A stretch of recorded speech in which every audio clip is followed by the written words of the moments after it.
What text? The Tuesday, February 4th, 2020 meeting of the Corte Madera Town Council is in session. Town Clerk, will you please call the roll? Councilmember Bailey? Here. Councilmember Kuhnhart? Here. Councilmember Ravazio? Here. Vice Mayor Beckman? Here. Mayor Andrews? Here. And will you join me for the Pledge of Allegiance, please? Pledge allegiance to the flag of the United States of America and to the republic for which it stands, one nation, under God, indivisible, with liberty and justice for all.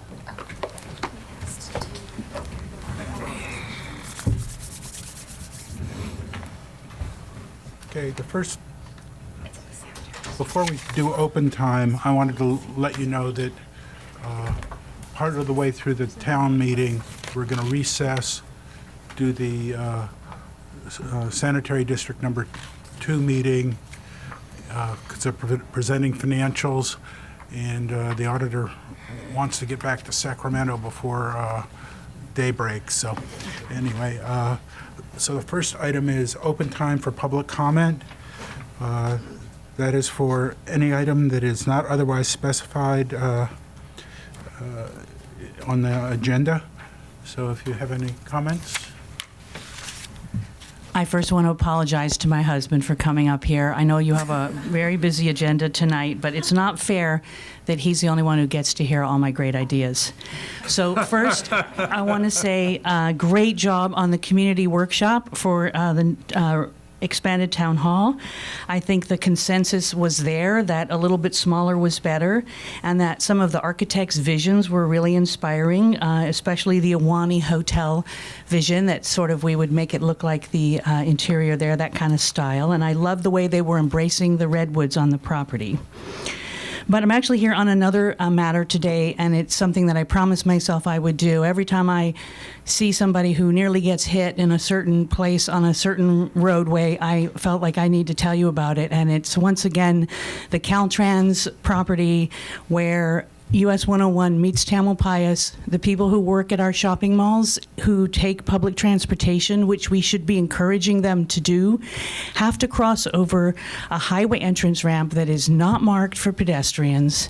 It has no flashing lights, it has no little orange flags, and I just saw a young man who looked like he was coming from work, nicely dressed, white shirt, had to race across the road because there was a Porsche fast-moving car, and that's to get to the public bus. So I'm happy to get involved and fix this. If you need someone to crawl down Caltrans' throat to make something happen, I hereby volunteer. And then the only other thing is continuing on north on US 101, the fencing along the front of the village is really embarrassing, that a town of our stature with this huge new beautiful restoration hardware going in, and our shopping centers are so beautiful, but the fence along the highway is half orange vinyl, broken down chain link fencing. It's not safe. It's not safe to keep the wildlife off the highway, and it's not safe to keep a car, drunken driver from like plowing over into the frontage road. So again, if you need someone to get Caltrans, or maybe the village will pitch in to make something happen there, I would be really happy to get involved. And I promised I would end on a nice note, but I can't remember what that was. Just overall, I'm here to help. I'm good at, getting people to do things sometimes. So if you need help getting this done, but please let's get it done. I know I've been coming here for at least 7 years, off and on, with this issue. Thank you. Anyone else?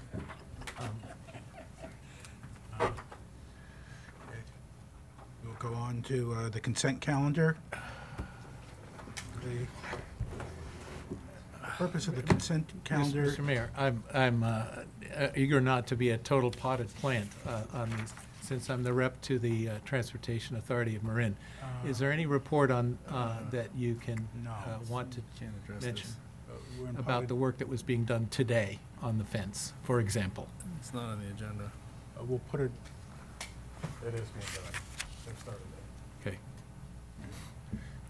Sorry. Next item is the consent calendar. Purpose of the consent calendar is to group items together which are routine or have been discussed previously and do not require further discussion. They will be approved by a single motion. Any member of the town council, town staff, or public may request removal of an item for discussion. Any requests? There is one item that we have a very, very, very short update on, which is 4A. Okay. I'm sorry, 4B. 4B. Okay, we'll pull that.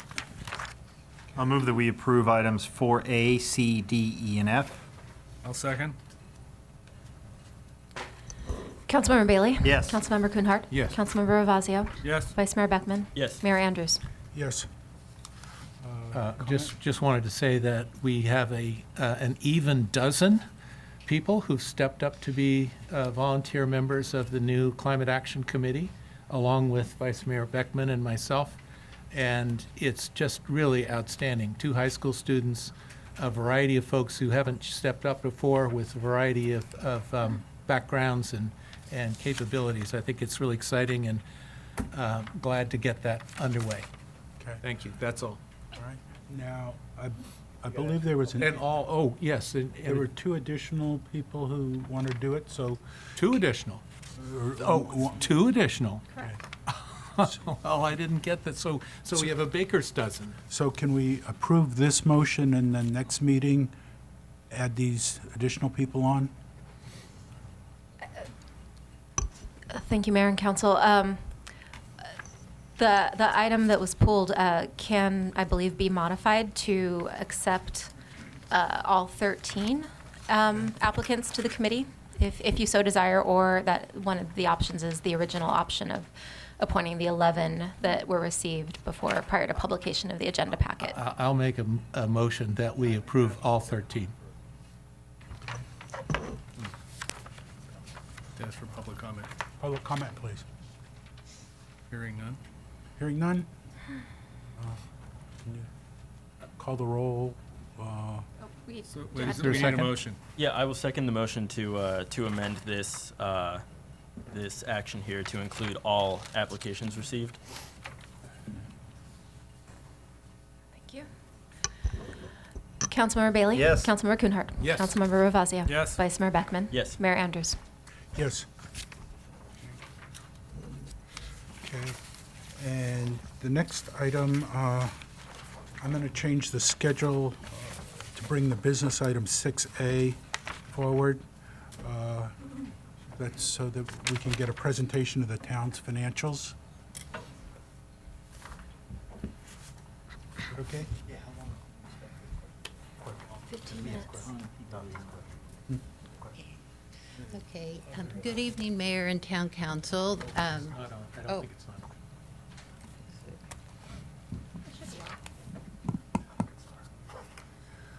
Now it sounds as though it's. Is it on now? Click, click.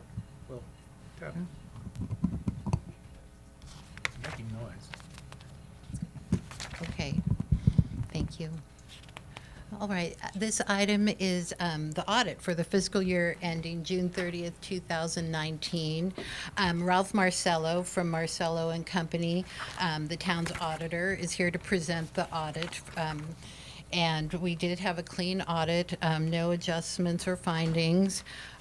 Just one thing I wanted to mention was on page 12, you see liabilities of the $37 million, which of course impacts the town's net position. Most of that is for pension, which is $18 million, and $9 million for OPEB, which is retiree health benefits. And as I've outlined in the staff report, the town does have a plan for dealing with those. That isn't completely apparent in the financial statements. There's a trust fund that's been opened and set up, which you all know about, of course. As of December 31st, there was about $2.4 million in there, and then I've sent the additional $1 million that was approved at the last meeting. at the end of January, so that should be reflected in the next statement that we get. And as I discussed last time with the GovInvest software, we show that even using a 5% discount rate as opposed to a 7% discount rate that CalPERS uses, that we will be fully funded, our pension liability, in about 14 to 15 years. Daria, I'm on page 12. Where exactly are you referring? Okay, on page 12, it shows it's under the liabilities section. Yep. You see where it says total non-current liabilities, and it's the $37.6 million Yes. there. That's what I'm referring to. About 18 million of that is pension related, and about 9 million is OPEB related, health insurance for retirees. Is that in the notes or something? How do we know? Yeah, that yeah, it's in the notes. It Okay. is in the notes. And also, the trust is on page, let's see, 21, I think. Yes, page 21, under agency funds. You'll see the pension stabilization trust and the OPEB trusts are there, although they're not in that other page. And regarding OPEB, I've also outlined that we believe will be fully funded by 2032. That doesn't include the fire department, the people who work there now. It includes the people who are retired. So that plan will be presented to the fire board in the future. So Mr. Marcello is now going to present the financial statement. Well, Mayor Andrews and members of the council, thank you for the opportunity to perform your audit this year. We found your finance department very helpful, prompt in supplying the audit documents that we looked at. I don't know what the prior auditor had told you about our audit report. What we do is, as certified public accountants, is we perform audit procedures of your financial statements to determine if they are prepared in accordance with generally accepted accounting principles, and then that the financial statements themselves are presented in accordance with standards by the Governmental Accounting Standards Board, known as GASB. So we completed our audit procedures, and as Daria mentioned, we were able to issue what's called the clean opinion for both the town of Corte Madera and the sanitary district. And as we previously mentioned to you in our letter that we call the SAS 114 letter, there's limited segregation of duties in the accounting and finance department, which is very common in small cities. And what the city has done is they've mitigated this by not allowing the finance director to sign checks. That's probably one of the biggest controls you can implement. And then additionally, for those charged with governance, the council and directors, it's a good idea that on a regular basis, you mention to the director heads in your meetings that fraud will not be tolerated, and that the misappropriation of assets can result not only in termination of employment, but other penalties as well. These are probably some of the best controls you can do in these limited segregation of duties environments. Your finance director, Daria, just mentioned pensions. Of course, that's the big elephant in the room with all small cities. Up until a few years ago, nobody really knew what the pension share was for each town. And now with the implementation of GASB number 68, the towns are required to report their net pension liability in their financial statements. So on page 39 of your audit report,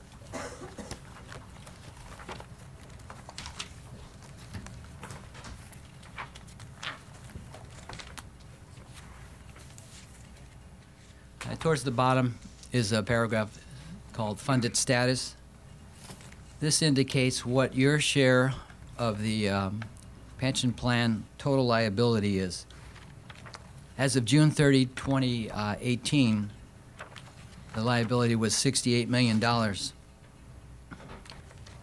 The town's assets in the plan were roughly $50 million, so your unfunded liability was about $18 million. Now, this $18 million is determined based upon CalPERS' estimated return on their investments of 7.15%. That means the $29 billion that you have with them, they're anticipating earning an average of 7% over the next 15 years. If this is called the discount rate when you look forward and bring the number back to what you need to meet your goal. If you're in the private sector and you have an investment and you go forward, you call that return on investment. So a lot of times these terminologies are used, but they're basically the same. You want a return on investment of 7.15%. So if it should drop to just 6%, then that would raise your liability by $9 million. So it's very important that CalPERS meets their target. And they've already indicated that they're going to be lowering it in the future. And so what the town has done to mitigate this exposure to their increased liability is to set up the pension trust, as Darry had mentioned. What your town is doing, and a lot of other towns that have had some good years, is they're setting aside money in a pension trust and also in an OPEB trust, so that when the next recession occurs, there will be some cash flows available from this trust to meet your pension obligation. Do you have any questions on the pension? I do. Okay. Your report is through June 30, 2019, Correct. so it doesn't yet take into account the $1 million of additional set-aside that we made as of our last meeting, is that correct? Are you aware that we did that? Oh, yes, I helped prepare the financial statements that reported this. The reason it works this way is the GASB has allowed large pension organizations, such as CalPERS and others across the state, that don't have the capability to determine the market value of their assets by the end of your fiscal year, June 30. So they use June 30. They can determine the amount of market value for their stocks and some limited partnerships. But CalPERS has investments all over the world and investments in real estate. And so it takes them a long time to value these assets. So that's why there's a lag. Now, because of that, when you make a contribution in fiscal year 2018, 2019, so as of June 30, 2019, this has the equivalent of being called a prepaid asset, or GASB calls it deferred outflows. You have paid it out, but it's not showing yet on their end of the balance sheet as June 30, 2018. So that's why there's going to be a lag. Now, if you had your own pension plan and it was small, you could value your assets at the same time of your fiscal year end. There wouldn't be this lag. Question? Did I answer Jerry, your and question? aren't we, in our trust, aren't we assuming a discount rate of 5.5%? Yes. I just wanted to confirm that, yes. Right. So we're already anticipating that they're going to change the Right. discount rate. Okay, thank you. Okay, on page 36 is your OPEB plan. OPEB stands for Other Post-Employment Benefits, and it generally is your medical insurance benefits to employees before they collect Medicare.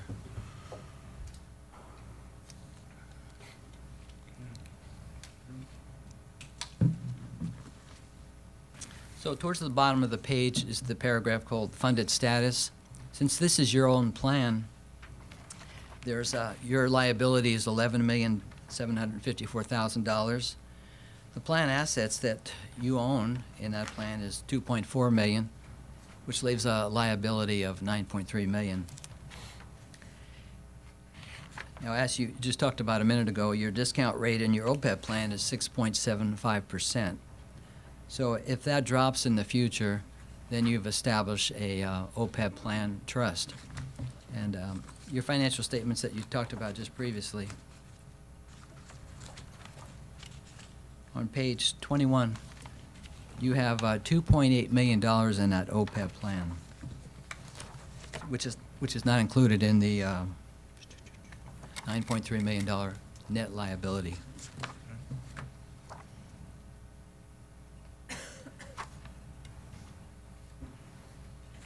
So if your discount rate drops from 6.75% to 5.75%,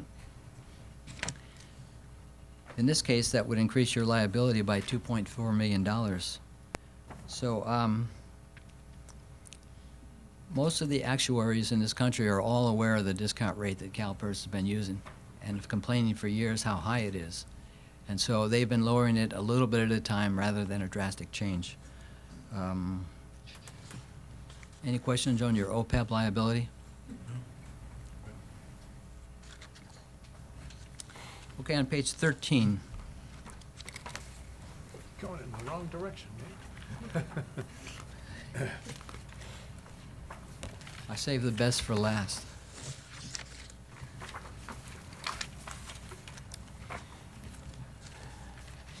Well, I'm sure you all remember GASB 34, issued in 2003-04.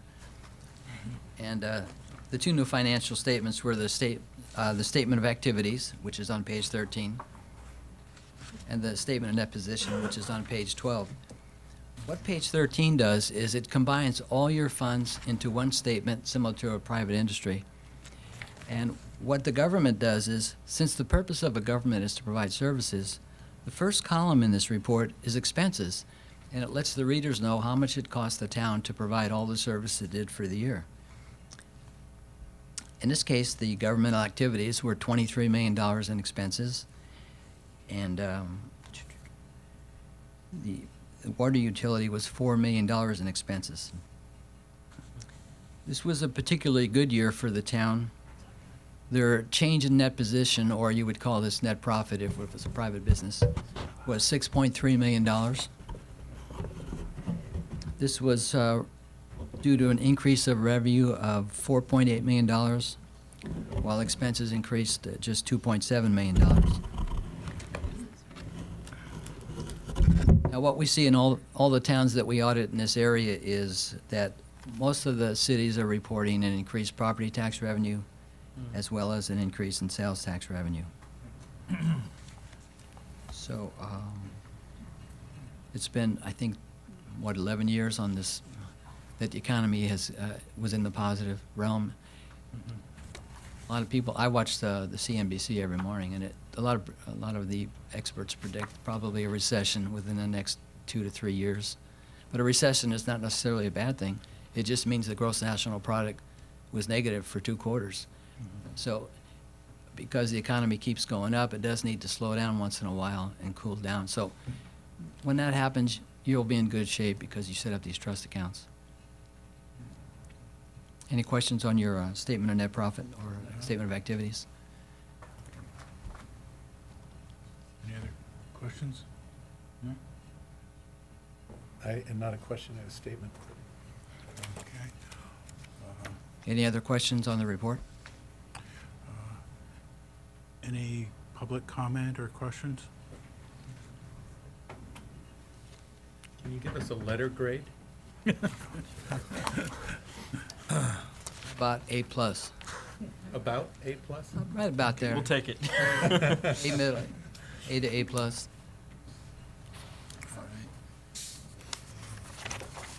Do we need to make a motion or anything, or just accept it? Tom, public comment? There was no Thought I public just comment. did. You did. Is not? There's no comment. Okay, so I'll move that we accept the annual financial report for the year ending June 30th, 2019. I'll second. Councilmember Bailey? Yes. Councilmember Kuhnhart? Already yes.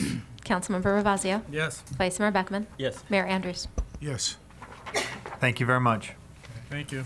And I would now like to recess the town council meeting and call into session the sanitary district number 2 board meeting for Tuesday, February 4th, 2020. And I guess the first order of business is, we'll skip the salute because we've already done that. Open time for public comment. Or do you have to, Do we still need roll We'll do call? roll you call. still need roll sorry. call? Thank you. Board Member Bailey? Yes. Board Member Kuhnhart? Here. Board Member Ravazio? Yes, Board Vice President Beckman? Yes. Board President Andrews? Yes. Okay. And then report on closed session. There was Report on- nothing to report after the last meeting, the closed session. All right. So open time for public comment on the sanitary district business. Okay, no public comment.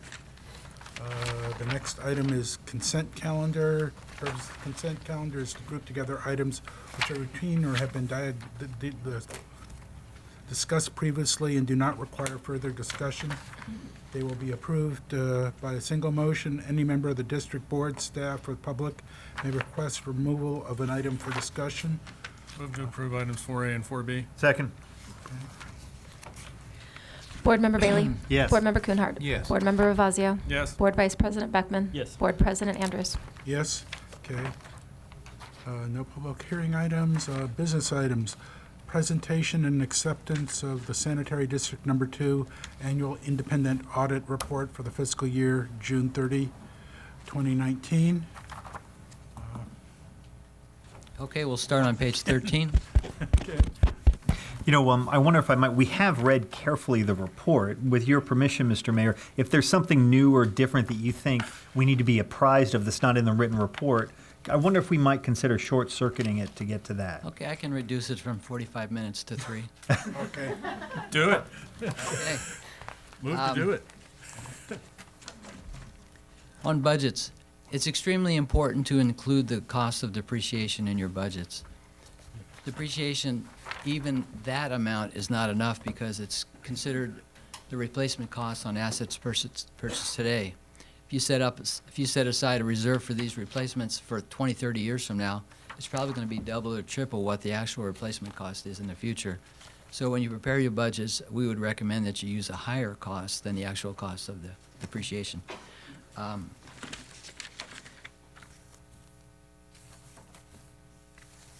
Your overall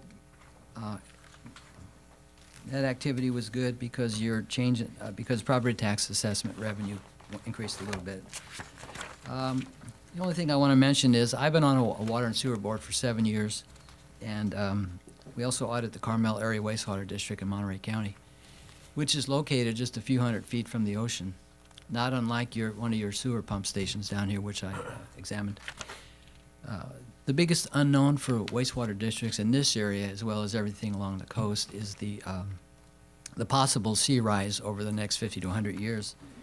And this would require a going concern issue if it's not considered seriously.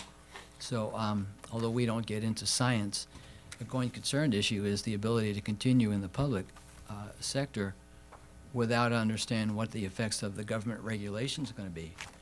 So in Carmel, the powers that be have already told them that they might have to move or build a 50-foot wall. So a 50-foot wall would only be a temporary fix if the sea level rise is a serious issue in the future. So what their choices are is they can build a wall, or they can take their station and turn it into a pumping station and then just pump everything uphill to the regional station. And then in that case, they would have to remove all the infrastructure that they put there over the last 100 years. And so this is something to consider in the future if you haven't already done so in your long-term plan. So that's a going concern issue. Other than that, your financial statements look very healthy. And 2 minutes. All right. Any public comment? Okay. Can you give us a letter grade on this, on the Senator District Number 2?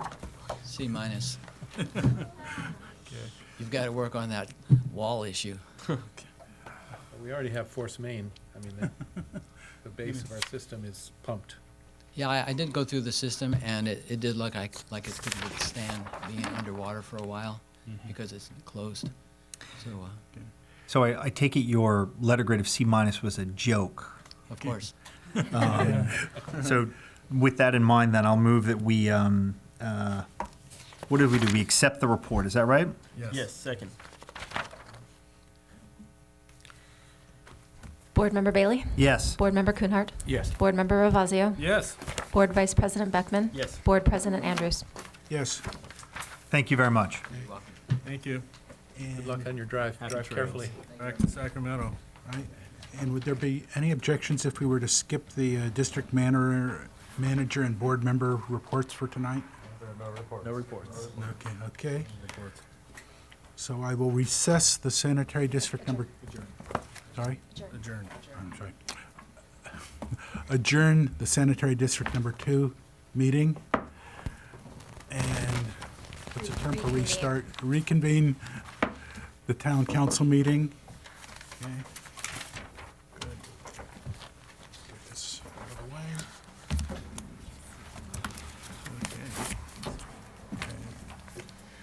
way. And so the next business item for the town council is item 6A.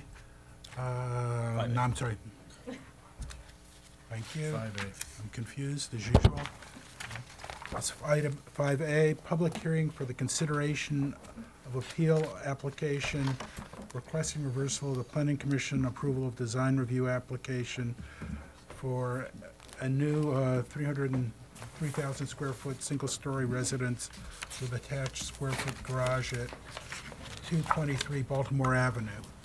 And the way I'd like to handle this is we will have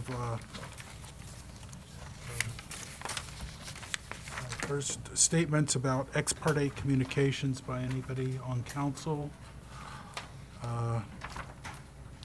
Any statements? Do you mean, you mean reciting the conversations we had Yeah. and the site visits Yeah. we've made? Exactly. Yeah, so I will go first, Okay. if that's okay. I met with the applicants at their property, 223 Baltimore Avenue, on Monday, February 3rd. I met with the appellants at 101 Pixley Avenue on January 28th and November 13th, and I met with the appellants at 111 Pixley on January 28th. For my part, I met with the applicants, the Del Sols, on the 25th at the site, reviewing it. I met with the residents of Unit 101 and the owners of Unit 111 at 111 Pixley. I went to the backyard and the common area space of 103 Pixley. I visited with and met Pennell Chapin at 70 Redwood. I met with Lisa, who I see is here from 75 and her brother from 75 Redwood. I visited the property at 84 Redwood. I've had 2 follow-up questions to the Del Sols and answers via text. I went to the backyard of Laura Williams' house, and that's at 103, I'm sorry, I mentioned that. And then I've read the other communications that we've all seen.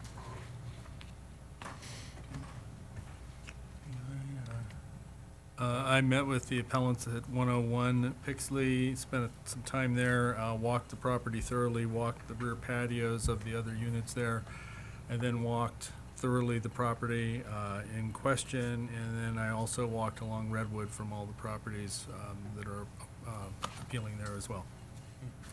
At I the, met with the owner, the appellant at 101. Okay. yeah, at the request of the lead appellant at 101, I attended his property and walked around on his deck and through the house, and I also walked the site, both of the appellant's property and then the surrounding areas, and then on that same day, February 1st, I walked the site itself and met with one of the immediate neighbors. And that's the total of my ex parte communications. Okay. On Sunday, I inspected the property at 223, unless I got the Baltimore, and then also walked the exterior of the appellant's property at on Pixley. Today, I met with the appellant at 101 Pixley, looked at the backyard and his view from the backyard and his deck. So that's basically it for today. So I guess next item, staff report. Council has suggested that because I mentioned that I've exchanged texts, I should summarize the nature of those. And the nature of the first text exchange was essentially, thank you for showing me, and nifty project, and asking a couple of questions. They answered those simple questions. After I had seen some of the appellant's properties and issues. I sent another follow-up asking specific questions, sort of 5 questions of, can you do this? Have you thought of this? Have you thought of this? Have you thought of this? And I got answers back, yes, we have, no, we didn't, okay, and got responses in substance. I'm sure we'll hear some of that. So is that an adequate summary of the of the conversation? I can't call up my texts right at the moment. I think if you can explain the questions, the gist of the questions you asked, and the gist of the answers provided, Well, then we can bring that in to here. some extent, it's rehashing the issues that went into the Planning Commission discussion. Can you lower the house? Can you move it back? Can you make a smaller garage? Can you have a straight-in garage as opposed to no, a turn-in to the garage at the same level? Placement of air conditioner, have you considered putting it near the pool equipment? All those things were actually covered in the second Planning Commission hearing. Thank you, Martha, for putting all of that comparison of 1 and 2 together. It's very helpful. Anyone else? Okay. So I guess next we'll go on to staff report. Jim, are you gonna, it might be useful to just alert the group to what the schedule is for today. Okay, They haven't thank seen you. the, you know what I mean? Basically, the way I intend to handle it is get a staff report. We'll then open the public portion of the hearing, and that will be a presentation by the appellant, 10 minutes, presentation by the applicant, 10 minutes, council questions for the appellant, applicant, and/or staff. Then we'll have public comments, and right now I'm leaning towards having a cap of 3 minutes per comment, rebuttal by the applicant, 5 minutes, rebuttal by the appellant, 5 minutes, final council questions of applicant and appellant, and then council questions of the staff, close the public portion of the hearing, then we'll have council discussion, deliberations, and findings and motions. Thank you. Good, okay? So where are we?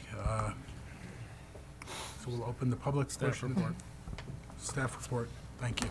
Good evening, Honorable Mayor, council members. This evening, you'll be considering an appeal application requesting reversal of the Planning Commission's approval of a design review application for a new single-story structure at 223 Baltimore Avenue. The project site is located at 223 Baltimore Avenue. It's within the Baltimore Park neighborhood. There are 2 single-family residences located adjacent to the project site. To the north is 229 Baltimore Avenue, which is at the same elevation as the project site. To the west is 219 Baltimore Avenue. This site sits slightly below the project site. And located to the east and to the south are multifamily units. These are part of the Parkview Terrace condominium complex. And these properties are at a much lower elevation than the project site. The project site is developed within an existing 2-story structure that's approximately 1,000 square feet. It's located in the northwestern portion of the project site. It was constructed in the 1930s and has fallen into disrepair, and as part of the project, the applicant proposed to demolish it. The pictures on the right-hand side show this existing structure. The one on the top was taken from the southern portion of the site looking in a northerly direction, and the picture on the lower right-hand corner was taken from Baltimore Avenue, and that is the front of the house as you see from the street. The applicant removed quite a bit of vegetation from the property when they purchased it. They removed Scotch broom and poison oak and blackberry bushes, and they also removed several trees. On the picture on the left, you can see these are the stumps of 3 large eucalyptus trees that were removed.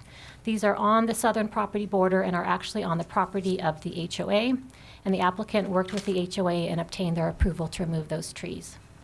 There are also 7 acacia trees that were removed, 4 of which are along the eastern property boundary, and none of these trees required a tree permit to remove since they are listed as undesirable species. The site slopes downward in a southerly direction, and Marin Maps lists the average slope at 17%. The Planning Commission has held 2 public hearings on this project. The first meeting was held on November 12th. And on November 12th, the town received several letters from neighbors raising concerns about the project. So at the conclusion of the public hearing, the Planning Commission made a motion and continued the hearing to December 10th. The Planning Commission also requested that staff coordinate outreach meetings with the applicants and the neighbors. And staff coordinated 3 outreach meetings between the applicants and the adjacent property owners. And the applicants made several modifications to the project based on suggestions that they heard from the neighbors. Some of the changes that they made include modifying the roof over the master bathroom from a gable roof to a hip roof, removing a trampoline, removing a fire pit, and then adding some additional landscaping. And then they also identified the quietest AC unit and pool equipment that they could and surrounded those with horizontal wood boards and also added landscaping. And on December 10th, the Planning Commission held a second public hearing. The Planning Commission approved a resolution by a 3-2 vote with the added condition that the hip roof over the master bathroom be extended to the gable roof. And on December 20th, 2019, an appeal was filed by Jeremiah Mock of 101 Pixley Avenue. The appeal application included 10 appellants. This map shows in green is the project site, and then the orange dots represent the various appellants. The majority of appellants reside in the Parkview Terrace condominium complex, and those are identified by the white roofs.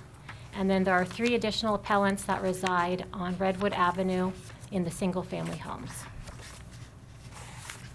The project site is zoned R1, and the required setbacks are 20 feet for the front, 6 feet for the side yards, and then 25 feet for the rear yard.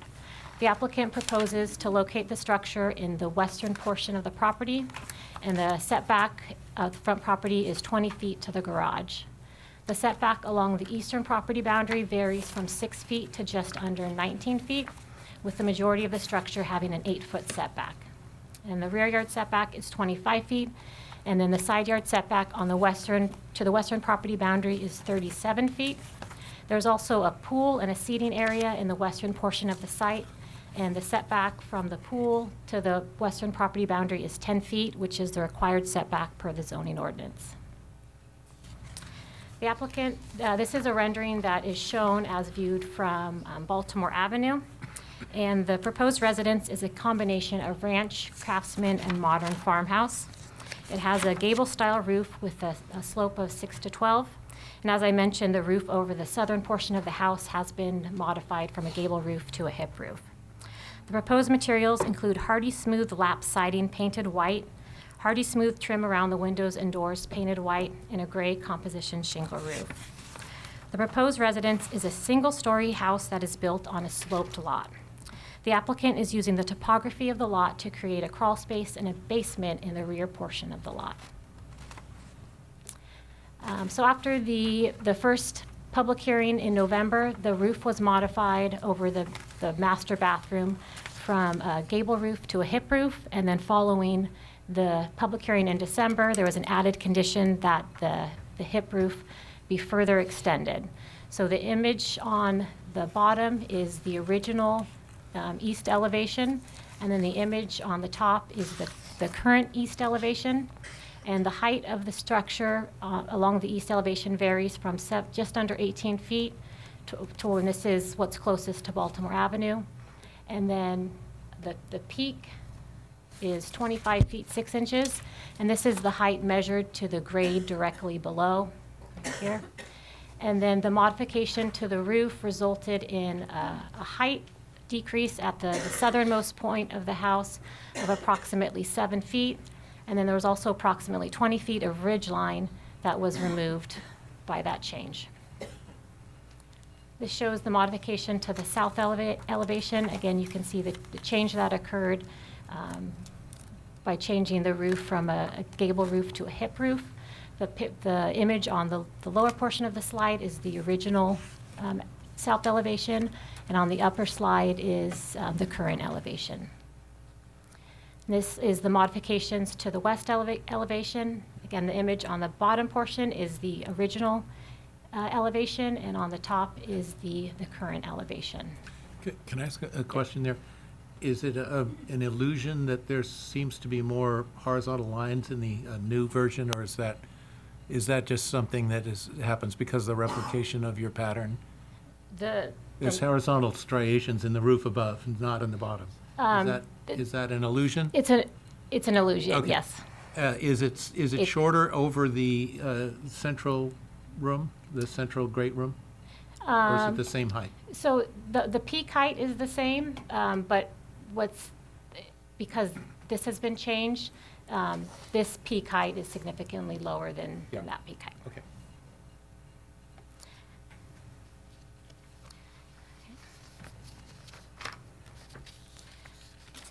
Concerns have been raised by 2 residents in Parkview Terrace Building 9 related to a loss of a view of Mount Tam from a portion of the balconies. So the picture on the left is the front of Building 9, and there you can see there's 2 balconies. The lower balcony is 101 Pixley, and then the upper balcony is 111 Pixley. And this building is oriented to the southeast towards Pixley Avenue. And there are when you stand on the balcony, there are views of Town Park and then also the hills and ridgelines above Chapman Park and Corte Madera Avenue. And when you stand in the kind of the southern portion of the balcony and you look west, there is a view of Mount Tam. And the residents at 223 Baltimore would block this view of Mount Tam. The other views would not be impacted by the project. The picture on the right shows the south elevation of Building 9, and there are no windows on this elevation and no interior views from the residents of Mount Tam. These pictures were taken by staff on January 29th, 2020, using a 52-millimeter lens. They were taken from the front balcony of 101 Pixley. The picture on the left was taken from the southwest corner with the view directed to the west. And you can see in the picture the story poles, which extend over here, and then obviously the view of Mount Tam. The picture on the upper right-hand corner was taken from the balcony with the view directed to the southeast. And the picture in the lower right-hand corner was taken from the balcony with the view directed to the southwest. These pictures were taken from the balcony of 111 Pixley Avenue on December 5th. Unfortunately, the day that pictures were taken from this balcony, it was overcast and you cannot see Mount Tam in the picture.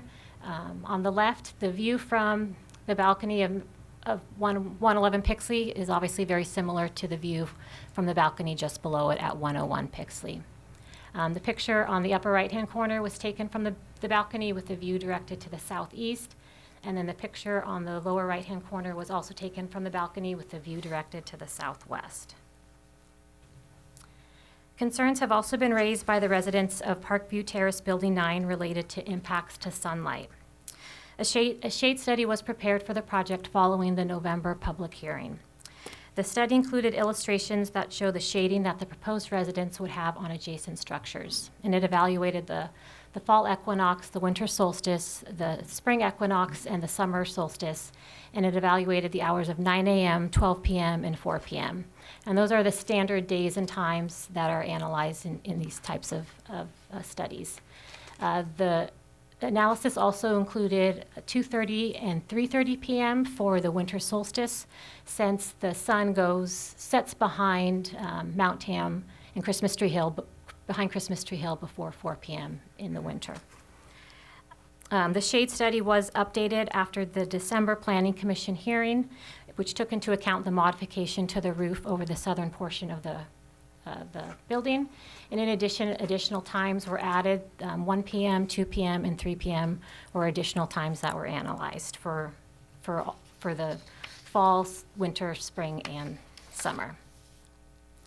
And the shade study in its entirety is included in your project plans, which is the last attachment to the staff report. And the pictures on this slide were taken at approximately 3:45 on January 20th. And the shade study shows that there will be shading on this adjacent building in the fall equinox, winter solstice, and spring equinox in the later afternoon in between 3 p.m. and 4 p.m. So this slide includes the required design review findings. These findings are used to evaluate all design review projects in town. And there's a finding related to views, sunlight, or privacy, which is shown as finding number 3. And for this finding, the council is evaluating if the impacts are significant and adverse. I'm sorry, could you go back? Yep.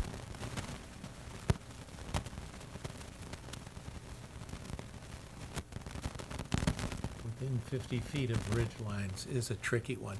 This means the objective outside or distant view of a ridge line within 50 feet of the top of that ridge line. So we're trying not to build more homes that come up and in, okay. But we're not on a ridge line here, but it is a ridge. Tail We- line. And this is a judgment call. Okay.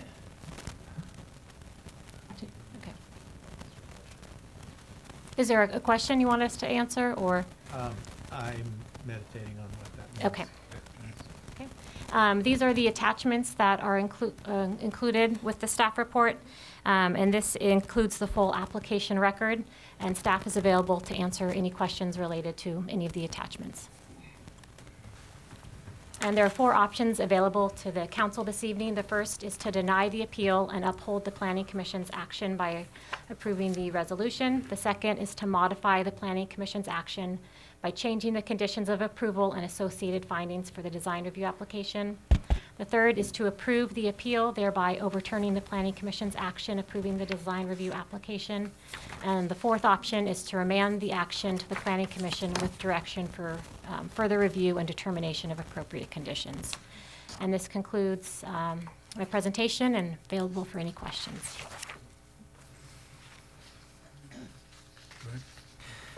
Thank you.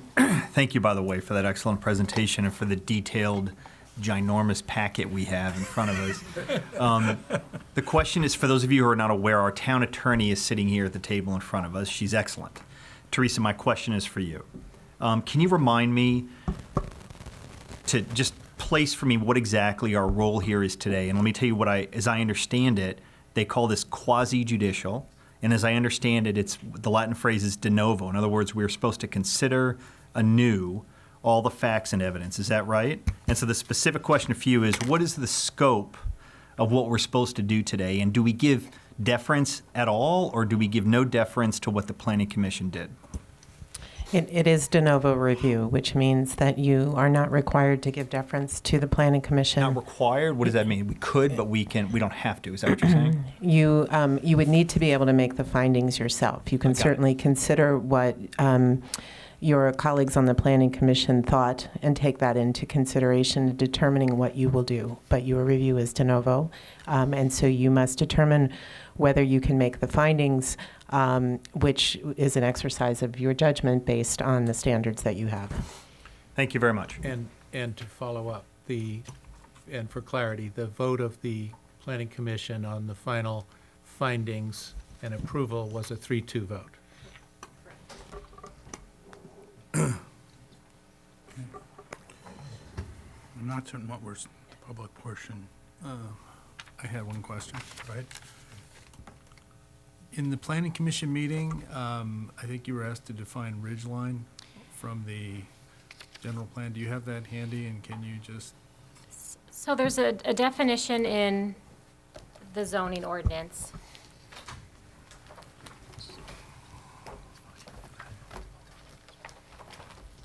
And then there's also some information in the general plan as well. I'll just start. There's a discussion in the Resource Conservation and Sustainability chapter of the general plan, which just essentially describes hillsides and ridgelines as a feature of Corte Madera. And it talks generally just about Corte Madera's western regions consist of steeply sloping, heavily wooded hills and ravines that reach elevate. So it's a general overview of ridgelines in Corte Madera, but there's a specific definition in the municipal code, which may or may not be helpful, but we should read it into the record. So this is in Chapter 4, definitions of the zoning ordinance. A ridgeline means a connected series of locations at the top of a ridge, hill, or mountain, which from different vantage points have a sky as a backdrop. Thank you. That's it. One question, in terms of setbacks, the building, can you repeat what they are? How far is it from, I guess, the north boundary? Yep. Yeah, so the north property boundary is the front, and that has a 20-foot setback requirement, and then that is what Martha, can you just point on the slide Yep. so we can, okay. Yep. So it has a 20-foot setback from the front, and then that's what is proposed to the garage. Okay. The setback along, for both of the sides is 6 feet, and the applicant proposes, this is the setback along the western property boundary, which varies from 6 feet for the garage, and then it's an 8-foot setback for the majority of the structure, and then the master bedroom has a setback of 18 feet, 9 inches. And then the required rear yard setback is 25 feet, and then that is the setback that is proposed. And then again, the required setback for the west property boundary is 6 feet as well, and a 37-foot setback is proposed from the western property boundary. And then in addition, a pool has a required setback of 10 feet, and a 10-foot setback is what is proposed from the pool to the western property boundary. So there's no variances being requested There are in setbacks, no right? variances being requested. Okay. Okay. And in terms of the condo complex, So the condo complex is located here, okay, and then it's also located here to the south. So this shows the project site in relation to the adjacent buildings. So this is Building 9 of the Parkview Terrace condominium complex. There are 2 buildings in the complex located on Redwood Avenue, these 2 right here. And then these structures over here are kind of the single-family homes that are on Redwood. so the 6-foot is closest to 101? Yeah, so a 6-foot setback is proposed along this boundary, Okay, the 6, and then the 8, and then the just under 19. And then there's a 25-foot setback proposed adjacent to that southern property boundary. okay, good. And that picture happens to have been taken before all the trees got removed. Correct. Shame on the applicants for making so much more sun available. Anyway. Okay, good. So I guess the next, any more questions from council? Okay, do we go to appellate presentation? I think so. Let's do it.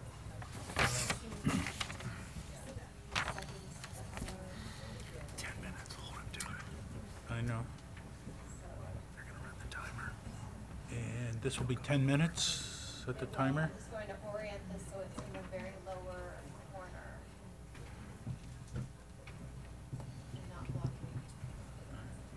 Squeeze this up on it? Oh, that's great. I'll have to set that timer. I'm trying to figure out how to orient the timer so it doesn't block the presentation, but you're aware of That's perfect. that it's working. Yeah, that's great. That is working. Let me know when you're ready to start, and I'll start the timer. Or that. Okay. No point. That's great. Make certain the Go. microphone's working? Okay, good. Yeah. Okay. Good evening, council members. Thank you for the opportunity to come before you today to express our concerns and make a request for the reversal of the Planning Commission's decision.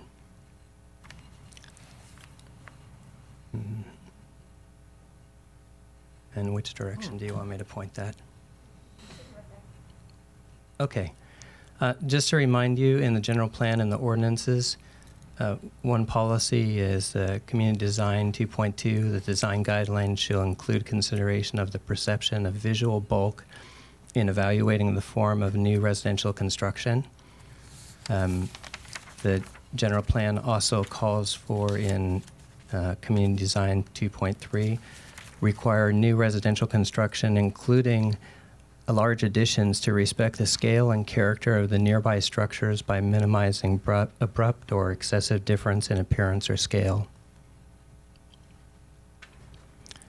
Additionally, the general plan specifies applying the following site planning and design provisions in the design guidelines to discourage the development that would have a detrimental effect on ridgelines, and also to encourage hillside development to follow the natural slope of the landform, so not to extend out and go contrary to the topography.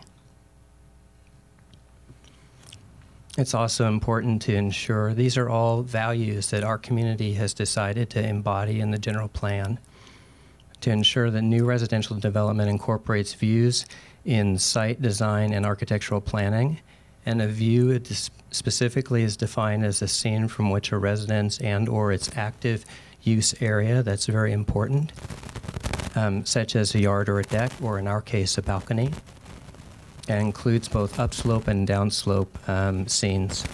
Short-range views are those predominantly limited to a particular neighborhood, and long-range views encompass the broader significant view sheds, particularly regarding Mount Tamalpais, which is mentioned about a dozen or more times specifically.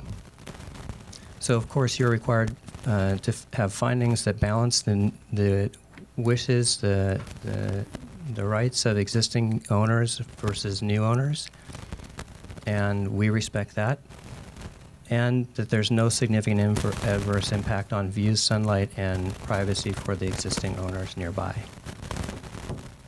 Commissioner Bendel voted against this. Her comment was, in this case, you have to look at the expense to the many rather than just to one family. And Commissioner Lee felt that it was too imposing on the surrounding community. And I should add that the third commissioner was extremely reluctant to vote in favor, and she refused actually to second the motion.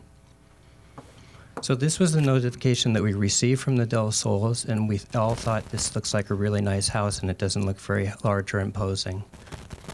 And this was actually also attached. It gives us no reference in terms of borders, boundaries, relative height, and it minimizes, in my view, the actual perception of the height of the structure. So as you know, this is the location. If you look at the U.S. Army's definitions, what you'll find is that this is actually a ridge, the topography. So, and this is what ridge lines look like. Okay, they can be defined and extend out. So you can see clearly that there's a ridge line here. So this is the property at 84. This is what the view looks like. You can see the structure above all of the trees, and that's out of her window. This is Gary at 85. That's a letter that he submitted to you. Looking at this direction, you can see the structure. Again, now going to 75, you see the structure. So because of the position out on this ridge line, particularly the mass, it's very challenging. These are the Baltimore residents that wrote, which is wonderful, in favor of the Del Sols. They don't have any perception or direct view of this property. So it doesn't really impact them other than having good neighbors. This is from the HOA looking up at the structure. This is looking now from 103 out the back. This is looking at from the patio, the HOA's patio. This is looking from our unit. And what you can see, this is actually the unit above, Mackin and Dora.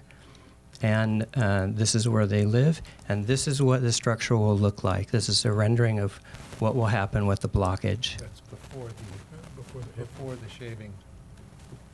Yeah, so there is the hip roof that drops off here. Sorry, we used that, but it still obstructs the view. Okay, so this is this is without any obstruction. This is with the story poles, and this is what the structure will look like. Even with the shaving. Well, yeah, now you can see it. Okay. So the loss of appraisal value and the loss of the units, I'd like to ask Brian Jones, who's a certified appraiser based in Tiburon, to come quickly and share with you his professional opinion.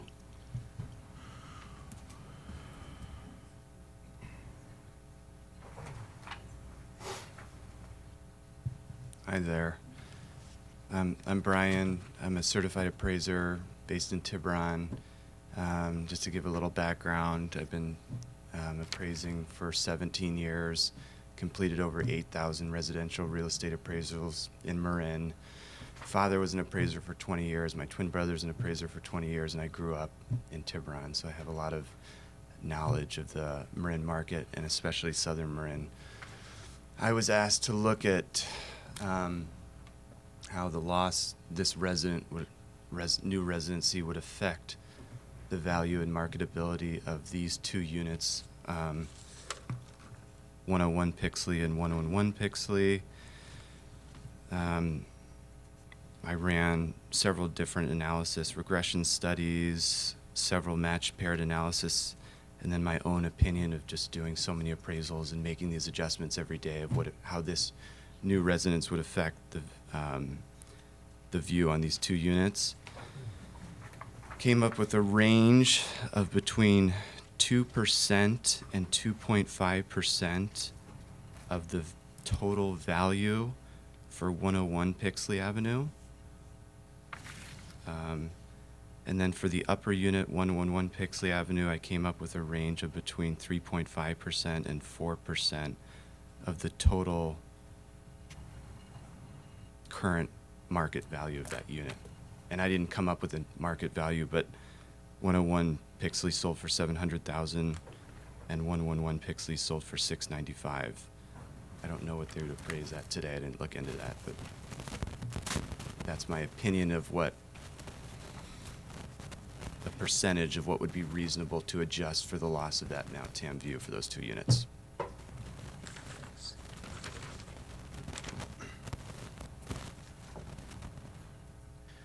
So if we take those figures and those percentages, the low estimate is on the left and the right is the higher estimate.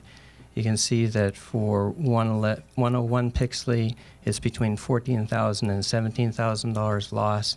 For the unit above 111 is between $24,000 and almost $28,000. That's a combined total loss for the two properties of $38,000 to $45,000, and we feel that that's a significant impact in addition to the impact on quality of life. The shade study, so Brian's only looking at the value of the Mount Tam view and the loss of privacy from the structure being right in front of us. In addition, there's a shadow study that was done.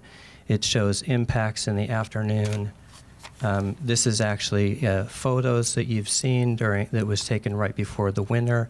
The story poles are right up there. You can see the sun coming through the story poles. This is in the spring. So all throughout the year, the structure with its current design and height and proximity to our property will impose shadows for us. We request the removal of the obstruction of the view of Mount Tam and maintaining of privacy. We would like the review of the blockage. We'd like to remove the bulk and also the obstruction of the mass. This is the current design. We feel like a design like this that is lower in height and restores the view of Mount Tam for the two properties will also remove the physical bulk for the rest of the community. And that will preserve the view of Mount Tam from the great room for the Del Sols. Thank you. Applicant?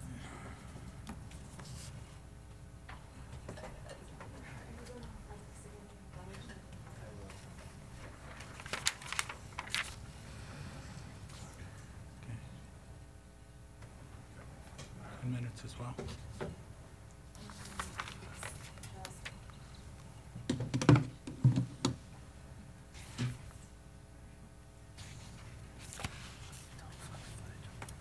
Thank you to the mayor and council members for letting us giving us the opportunity to present our project. We're the Del Sol family. My name is Brady. This is my wife, Katie. We have our three kids, Andrew, Alyssa, and Julia here. And we're also fortunate enough to have several community members here from the area supporting us in our project. We've been living on Lakeside Drive. Would you guys mind raising your hand to show that you're here and supporting the project? Thank you so much. We've been living on Lakeside Drive in Corte Madera for the past 12 years. I grew up here, my mom grew up here, my grandmother grew up here. We are deep-rooted in this community and truly love this town. Back in May of 2019, we were given the opportunity to purchase 223 Baltimore, a property I've known about since I was a kid. The existing home was constructed in the 1930s and is in disrepair. Our plan is to remove the current house and build a new house. We put a lot of thought and effort into designing a home that would work well with our large family as well as fit into the neighborhood. Our lot is over 15,000 square feet, so the first architect that we talked to suggested splitting the lot and building 2 houses, an idea we never considered and don't plan to. He also suggested we should build a 2-story house to optimize the view, another idea we resisted. Using the town of Corte Madera guidelines for new construction on an R1 lot, our property could accommodate a home up to 6,000 square feet and 30 feet tall. We chose not to attempt either, and instead are proposing a much smaller single-story home. We are not maxing out the lot coverage or square footage numbers. We are not asking for any variances and have designed everything to fit within the required setbacks and height limitations of the town. We will be using panelized construction to frame the home. It produces a lot less waste, it's quicker to build, and produces a high-quality finished product. Framing that normally takes months can be done in a couple of weeks. We will also be installing solar panels and a backup battery system for the home's electrical needs. We began neighborhood outreach in June of 2019, shortly after we acquired the property, to introduce ourselves and give an overview of our project. We sent a second letter in September of 2019 that included renderings of the proposed home. We had meetings with our immediate neighbors at 219 and 229 Baltimore Avenue. We went door to door in the neighborhood introducing ourselves. We have many letters of support from our neighbors on Baltimore and Willow that are in the record.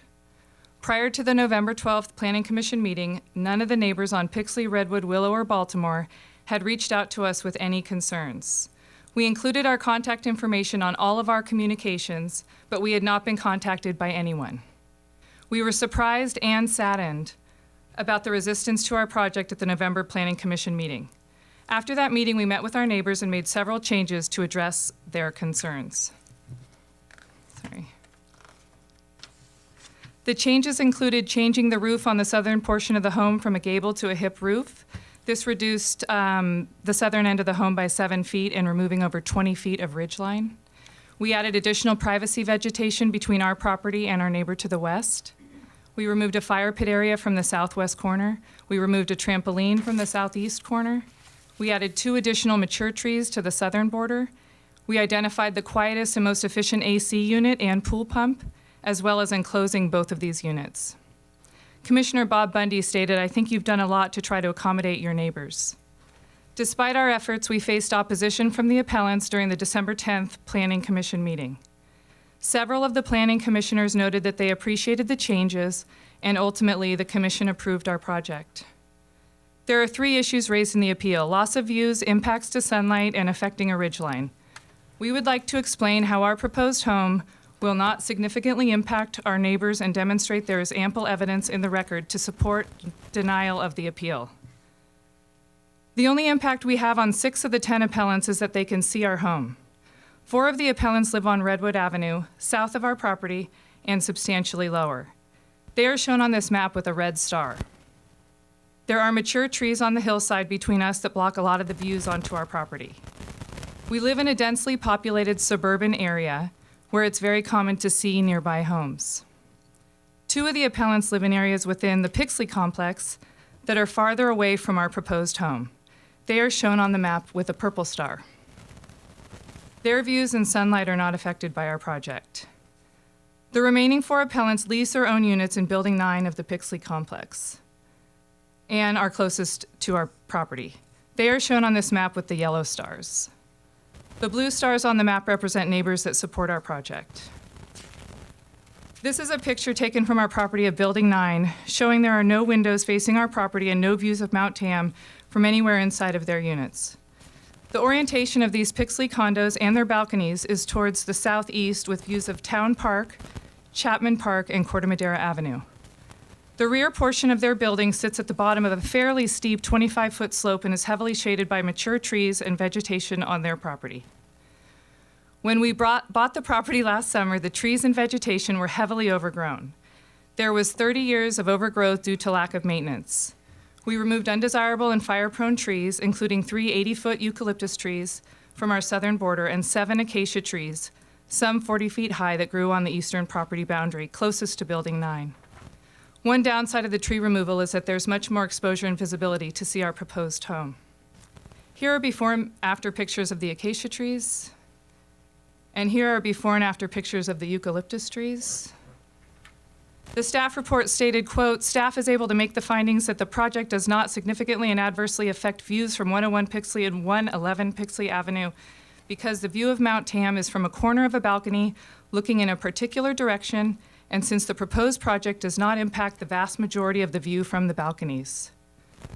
Commissioner Peter Chase stated, quote, "If it were a primary view from your living room window, we would have to say this can't happen, but it's not. You've got to walk to the corner of the deck and look up." Commissioner Charles Lee stated, quote, "To me, Mount Tam is not the primary view. It is a secondary view, and the primary view is the entire village, the whole canyon from the front, and it's beautiful and spectacular." Regarding shade, the shade study includes the modification to the roof and several additional time callouts in the afternoon. It confirms we will have very little impact on Building 9. There are no shadows cast on the building before 3 p.m. on any day of the year. Regarding ridgelines, Baltimore Avenue in Corte Madera is not located on a ridgeline. Neither Baltimore Avenue nor any part of Palm Hill is identified as a ridgeline in the town's general plan, nor does the County of Marin recognize a ridgeline anywhere near Baltimore. This image from the County of Marin, with ridgelines highlighted in blue, confirms that Baltimore is not located on a ridgeline. We have indicated our property with a red cross. Commissioner Peter Chase stated, quote, "It's a rise in the ground, but by strict definition, I don't think the lot is a ridgeline." We paid a premium price for a view lot and have sited the house so we can see the view of Mount Tam. We put a lot of thought into the placement of the home on the lot, with the goal to minimize the impact on the neighbors. The lot is over 15,000 square feet, but also has nearly 6,000 square feet of setbacks, areas we can't build on. In this drawing, the yellow outline is our property line. The cross-hatched areas represent the setbacks. A single-story house has a larger footprint than a two-story house, so it's more challenging to relocate it within our buildable footprint. Our view is obstructed on the northern half of our lot by our neighbor's 3-story home at 219 Baltimore, and we cannot build on the southern 25 feet due to the setback, which allows us less than 50 feet of buildable area that can enjoy the view. The great room and master bedroom are the only 2 rooms that get to take advantage of the view. Moving the house far enough north to open the view up for the 2 Pixley balconies would require a total redesign, negatively affecting our neighbors to the north at 229 Baltimore and taking away the bulk of our view. Moving the house to the west would increase the height of the house since the west side of the property sits lower. We believe there is substantial evidence in the record to support approval of our project. Please deny the appeal, uphold the Planning Commission's approval, and allow our family to move forward with this project. Thank you for your consideration. You have 45 seconds. Okay. Are there any council questions for the applicant, appellant, or staff? I do. I have a question for the appellant, or maybe the applicant. So, but the question is, when I visited the site, there are these trees that were removed within the, I don't know, that's the question. When were the trees that were immediately adjoining the property between 101 Pixley and the Baltimore spot? When were those trees removed? Do you know the ones I mean? Probably in August. The acacia trees? I think they were eucalyptus. I don't know what The eucalyptus trees were on the southern border, actually on the Redwood Avenue condo complex property. Yes. The acacia trees were on our property, adjacent to our eastern border between us and the Pixley condos. So it was only this past August that they got removed? Yes. Okay. I wonder if thank you for that information, sir. I wonder if I could ask the appellant to come up, just for me to ask that question.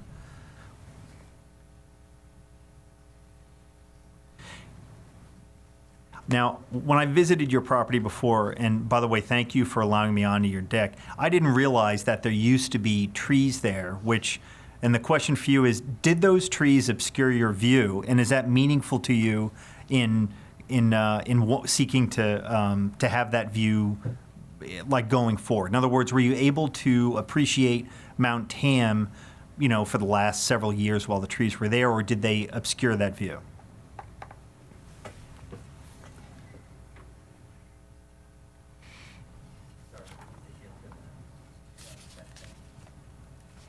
Why don't you just go to the one where you can see Mount Tam through the story poles and show me? Okay, so this is the view. This is the view. This is the view now unobstructed by the story poles, obviously, and also unobstructed by the acacias. So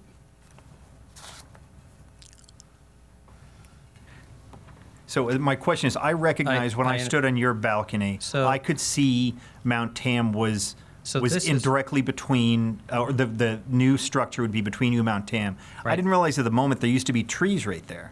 Is that accurate or is that inaccurate? So there were trees there. This is the photo that was submitted actually by the applicants. Uh-huh.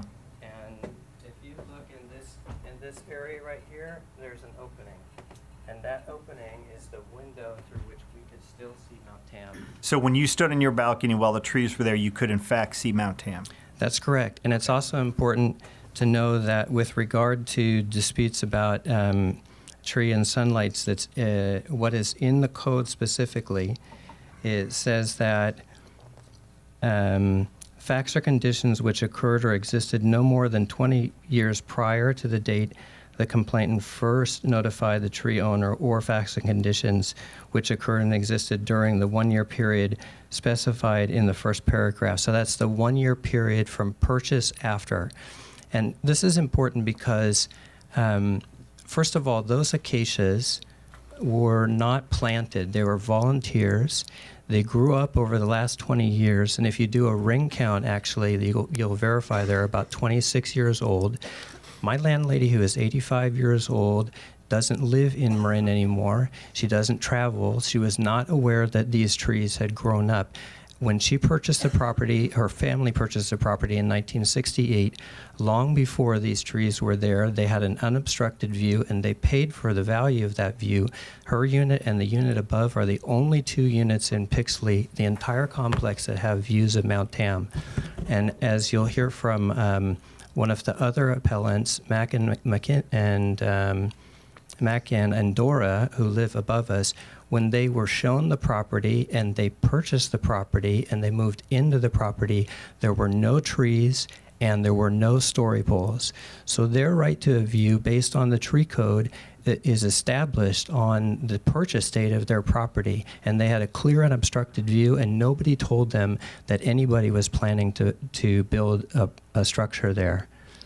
So this is the stump of the tree, but I'll show you again, just to be clear, this is a photo submitted by the applicants, that we had a view. It was somewhat obstructed by these trees that should never have grown there in the first place. They weren't planted there for any reason. They were just volunteers like weeds. Okay, is that clear? I don't fully understand the ordinance that you were referencing, how that's significant here. Because the right to a view is partly described in the tree code section of the ordinances, and that's what specifies what you have a right to a view. Now, of course, my landlady did not know that these trees were there, but she still had a view. It was just that it was partly obstructed. I sort of get that, but the fundamental question that we're going to have to struggle with tonight is whether or not there's a significant impact to the views. And I don't know how to connect the dots between whether there's significant impact to the views and where there wasn't maybe really any view there because there were trees obstructing it. You're saying that A, there was some kind of view through the windowing in the tree, and B, maybe 20 years ago there was a view. Is that what you're saying? If my landlady had known that these trees had grown up, she would have been able to make a claim to the town based on the ordinance, and her right to a view would have been 20 years, up to 20 years prior to the date the claim was made. And those trees are all immature trees that are about 20 years old. So 20 years ago, the tree stumps don't lie. 20 years ago, those trees were not there, and they weren't there when she purchased the property. So what you're saying is that you're asserting a right to a view that was apparent 20 years ago, but which nobody did anything about for 20 years. But then, like a year ago, you were reminded, or the property owner was reminded it's available or something? I just want to understand clearly what the argument is. The view was always there. It just became more and more obscured as time went on. Sure. Okay. Had the owner ever complained and asked the previous owner to remove the trees? Because the ordinance states that they would have to do that. That's correct, that they would have to do that, but she didn't So there was realize. never a complaint. She didn't complain, but there was still a view there.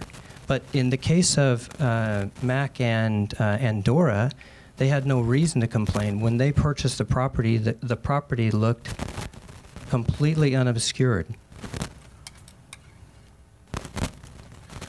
When they purchased the property in Mac and Dora, when did you purchase? When did you purchase? Yep. That's the lower view from our property. That's what they saw. Okay, thank you very much. Thank you. Any other questions? Sure. Is there a response from staff on the definition of a ridge line? I'm a little bit surprised that Planning Commission didn't identify Palm Hill itself as being a ridge line. Not saying this property, but the top of Palm Hill itself, which is populated with homes, as a ridge line. But do you agree, or how do you come down on whether or not this piece of geography is a ridge line? I think the one way to look at it is to look at other homes and other additions to homes that have been built on other sort of promontories or other rises in the ground, Right. which occur quite frequently in sort of the east side of Corte Madera. You have some of the subdivisions up there that have homes that have additions to them. Those have not been considered or ridgelines in the past with respect to those homes or addition to homes. It did come up with respect to, I will say, the Robin Drive project, where there originally was, if you recall, that was a subdivision of 16 homes, Right, and there was and an it was one upper up. parcel that was in the discussions originally with the developer there, that was, and the planning commission at that time looked at that, and there were comments about a home being built on a ridge line. In that case, I can't, it's something that hasn't come up in the, I would say, in the context of existing developed areas, such as this particular site, which is essentially a redevelopment, an infill redevelopment of an existing home within the context of several other homes that are above and below it on a particular hillside. So that's as much as guidance as I can give you in terms of how it's been handled in the past.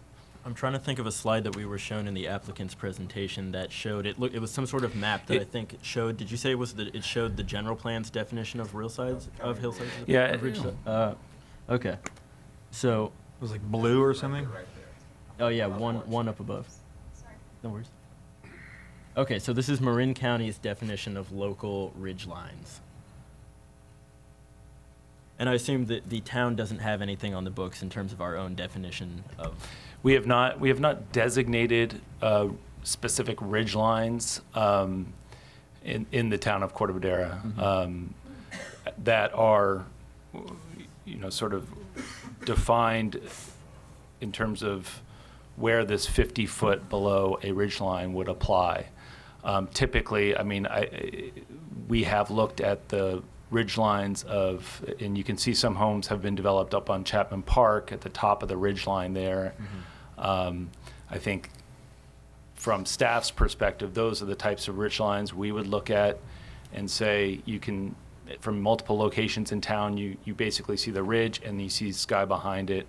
A house would essentially, on that ridge line or within some proximity of it, would actually sort of modify the natural contour when looking up at that particular location.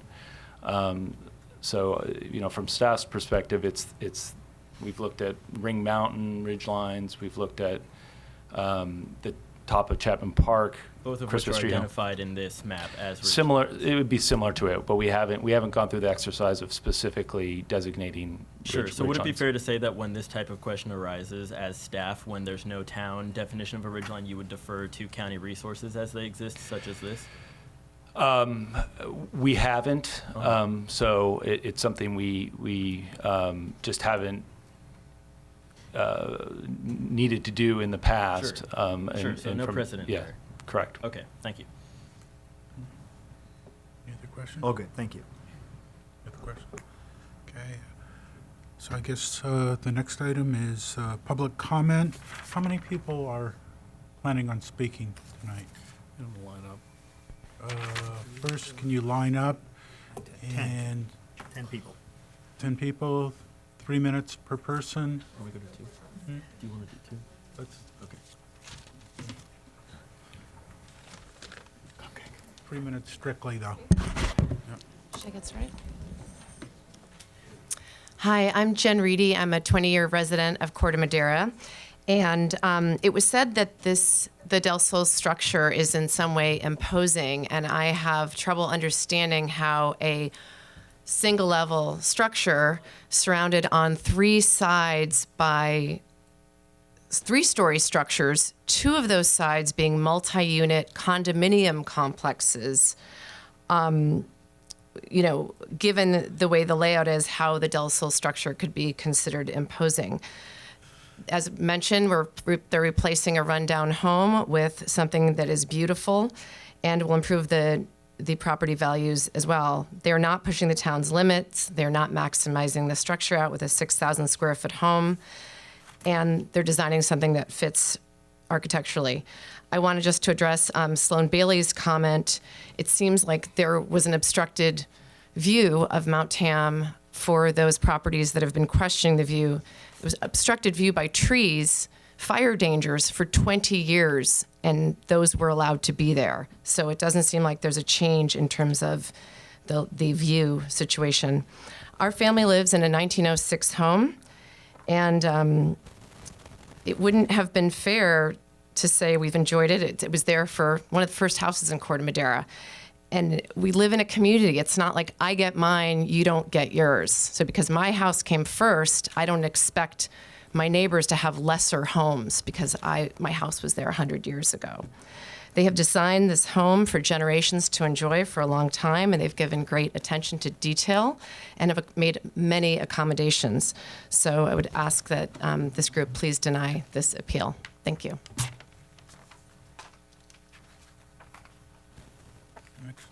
Mary Andrews and members of the Town Council. I live at 34 Redwood Avenue. I'm Lisa Spangler. I'm an owner of 75 Redwood with my brother Eric Bennikin and my sister Leah Bennikin. I've lived on Redwood Avenue for over 58 years. My parents bought the home at 75 in 1960, and our home was the original Corte Madera Town Meeting Hall. I am writing, or I'm here on behalf of the 3 of us because of the significant and adverse impact the proposed development would have at 34 and 75 Redwood. Eric, but Leah and I particularly are concerned about the impact of the proposed structure that would have on the character of our neighborhood and my neighbors on Redwood and Pixley, who are existing owners. And for that reason, we joined the appeal. I respectfully request that you reject the Planning Commission's decision to approve the current project as it is now designed. I think that there is more mediation that can be done. I did meet with the Del Sols and with the planning team, and yes, they made some concessions, but I think that more could be done. And particularly the people on Pixley, the Jeremiah Mock's owner, well, I knew her mother, and I used to sit on the deck and look at the view of the mountain with Alice. Alice lived to about almost 100, and my son and I used to go visit her. So their view was there. Alice knew that. Her daughter now owns the property still, but not. Anyway, I love my neighborhood and I love our town, and the balance of small and middle-sized home makes for a nice mix of homes, both aesthetically and appropriate to the neighborhood feeling and character. It also makes for nice viewing from all vantage points in the neighborhood, whether you're looking at the mountain or at the what I call a ridge, always have.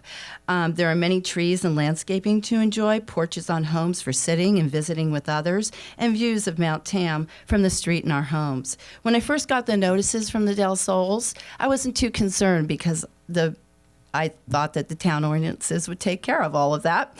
And when I got the rendering, it looked like it was closer to the street than I thought. But when the story poles went up, I got concerned. And that was very close to the meeting. So I did come and I did state that I did not like the project as it was. I thought that things could be done. And the Del Sols have done that, but I think that more could be done because, you know, the height makes it almost appear as if it's a two-story dwelling. And Mr. Mock has addressed the policy that I have here. But my understanding is that they did design this to be their forever home. But I would like to say that for my neighbors, particularly in Pixley, Mount Tam is not just a view, but a symbol of our home, our lives, and our soul in support of us. And that's why they filed the appeal. And I know that you will act in the best interest for us all. Thank you. Thank you. Hello, my name is Laura Von Wahlberg, and I live at 38 Lakeside Drive. I don't know the Del Sols, but I had followed the application on the planning side, and I felt strongly, so I came tonight. I was going to read a quick note that I had sent earlier. I'd like to express my very enthusiastic support for the proposed house project at 223 Baltimore Ave. I reviewed the plans and watched the Planning Commission meeting on December 10th. The proposed house will be a beautiful addition to Corte Madera. So I hope the town council will approve the project and allow the applicant to start building their family's home. I know some neighbors at 223 Baltimore are concerned that the project will impact their view of Mount Tam. View preservation is important and should be protected by the town. However, the view in question is not a significant view and is not a view from the main interior or exterior living spaces. No doubt the view is important to these neighbors, but it should not prevent the owners of 223 Baltimore from building this house on their property.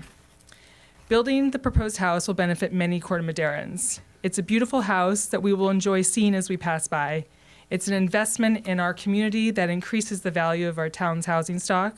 We need to encourage investment and improvement in our town, and tonight I hope the council will support this effort. Thank you.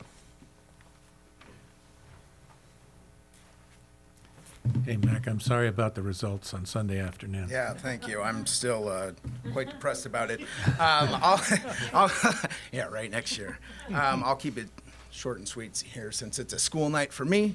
I just want to say that I'm Mac Madsen. My wife and I are the residents of 111 Pixley. We actually purchased the property in October, I believe October 11th, and when we first moved into the location, there were no trees there. We picked this place solely based on the ability of having a view of Mount Tam and everything. And I understand that some people in this room may not think that it's like you have to be on the side of the deck and looking out. Well, I got my barbecue right there. I'll tell you one thing. Sunday, I was out there barbecuing. I was very much appreciating my view of Mount Tam, as little as it was.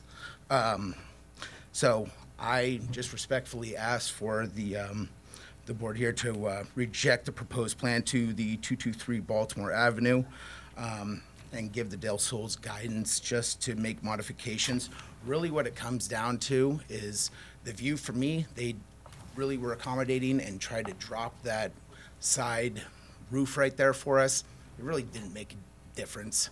I mean, if it's that, if we don't get this to pass, they might as well just go with the last one because it's the same as it was. It didn't make any difference for us for the proposed modifications that they wanted to do, not to mention the whole side of the house. It's like they're going to be looking in our bedroom. The windows are like facing right there. I'm right-handed. I could throw a football, sorry to be cliche about it, left-handed and hit the side of the building. It's just ridiculously close. Other than that, we just really want to say, we love this community. We came here just because of it was very accepting, and I've grown up here, and this was going to be our beginning home. And so we're just really concerned about property, just like how much, just the decline and, what the property value is. And we just hope that you guys can help see it our way as well. Thank you. Good evening, everyone, and thank you again for your time and attention to the matter, and thank you for those many council members that visited our home. As my husband stated, we do enjoy that deck view very much. He barbecues on it almost nightly, getting to enjoy that beautiful view, especially in the summer months when it is darker much later into the night. We just ask respectfully that our considerations are also reviewed, our property value, our enjoyment, as well as our privacy from our bedroom. So I'll keep it short and sweet as well. Thank you very much, everyone.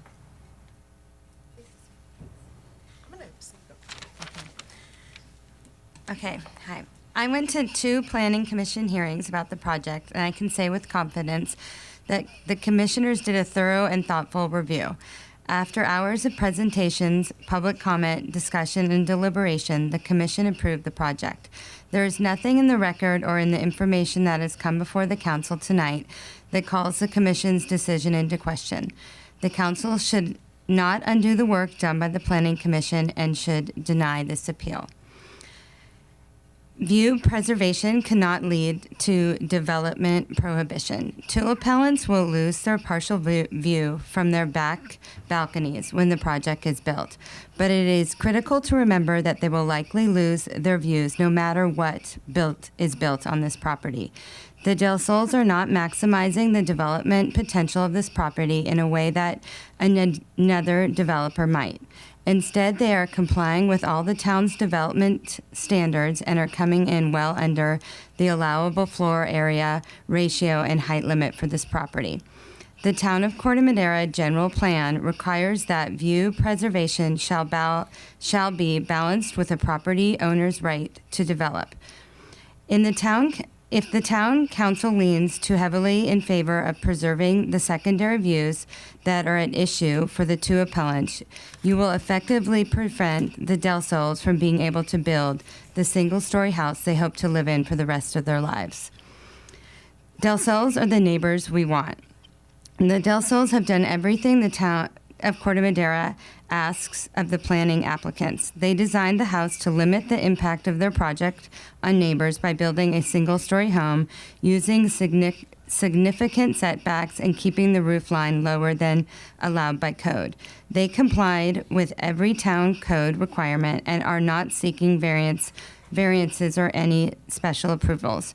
They conducted neighborhood outreach throughout the process, and they met with neighbors and agreed to modify their project based on neighbor concerns. If the town council requires more of the Del Sols, I think there is a good chance they'll sell this property to a developer. That developer will have profits, not neighbors, in mind. This lot could be filled to the capacity with a much larger structure or split into 2 so that 2 large homes could be built. Is that really what the town council wants? Thank you. And I also lived on this street for 3 years when I was 1, 2, and 3. Would you be willing to state your name and approximate address? Megan Harvey. I live on Lakeside. Thank you. I'm Don Wilberg, 13 Seminole. I've been to hundreds of meetings like this, and I've got 2 things to say here. One is that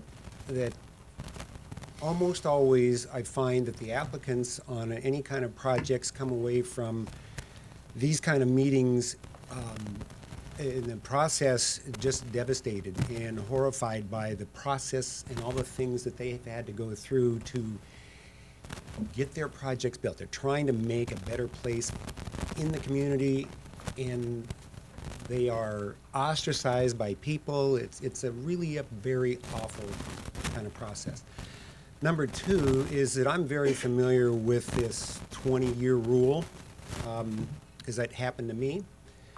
I lived down in the flats, and this 20-year rule got applied to me because I had plants in my backyard in the flats that my neighbor blocked their view. So she'd been there longer than I had and said and applied this town rule. So I went and talked to the Pacific Legal Foundation. And they said that it was unconstitutional because it gave somebody a different right than somebody else. Okay, they were ready to take this to the Supreme Court, and they've been there many times. Okay, but they said to me, okay, you got to get it through the first step, and it's going to cost you about $50,000. And then we'll take the case and we'll take it all the way to the top because it was unconstitutional. And they have a great record, okay? I ended up settling, it only cost me $10,000, and I lost all my trees. So this ordinance needs to go, just like a lot of the ordinances we have are taking from one people, one group, property rights and giving it to others.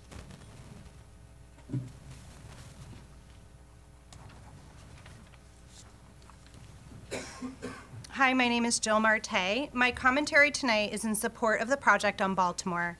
The Del Sol family are the kind of people that show up with dinner, if you're in a pinch, will drive your kids around, volunteer extensively in our school community and around town. I could go on and on about how kind and conscientious they are as friends and neighbors. They are a model family. The strong support at each of these planning meetings is a great testament to this. But I do feel compelled to share what a number of us in the community are feeling. Witnessing this process with the review boards has been interesting to observe and hard to digest, to say the least. We have witnessed the Del Sol family taking thoughtful and transparent approaches to sharing their plans with neighbors. They have amended their original plans to implement feedback and compromise, including lowering roof lines, landscaping, and quiet equipment. And from what I heard at the last meeting, immediate neighbors are happy with the modifications and are on board with the current plans as it was approved. No doubt this took considerable time and money to amend plans and come up with a workable situation to address all of the concerns shared by the neighbors, but it was good to see both sides working constructively together to reach a compromise. However, during the last meeting in December, I bared witness to what I felt like was a constructed and mean-spirited agenda led by an individual that clearly took a calculated approach. This person clearly has extensive experience in these meetings, and it seems he further rallied his neighbors to join. It was incredibly disheartening. For example, audience members were provided with 3 minutes to air concerns. This individual took the opportunity to use 4 people to read off 1 letter, quadrupling the amount of time to further this agenda against the plans. 2 of those in opposition were minors. In addition, the letter that was being read was supposedly derived from an apartment owner that no longer resides in that dwelling, or in the country for that matter. It felt like the meeting was monopolized during the public comment portion and set a negative narrative and felt very unfair and unjust. I hope that tonight we can put an end to such tactics and look at the project for exactly what it is, a reasonable and beautiful plan to build a modest-sized home and replace a dated, unrepairable current structure that was built in the 30s. My hope is for others, the plans for the home reflect the style of our beautiful town, which has seen much growth and development over the last 2 decades. It serves to increase property values for us homeowners while accommodating climate risk factors such as wildfires. My hope is for others in this room tonight to come from a place of compromise. The land was purchased to be developed for a home, and with the Del Sols, they're entitled to the view that directly complements the lot, with the primary view being of Mount Tam. Nothing within these plans seem out of control or unreasonable, and I sure hope the board supports the Del Sol's plans. There could be so many other options for this lot, which would not be nearly as favorable as they are now. Thank you for your time. Good timing.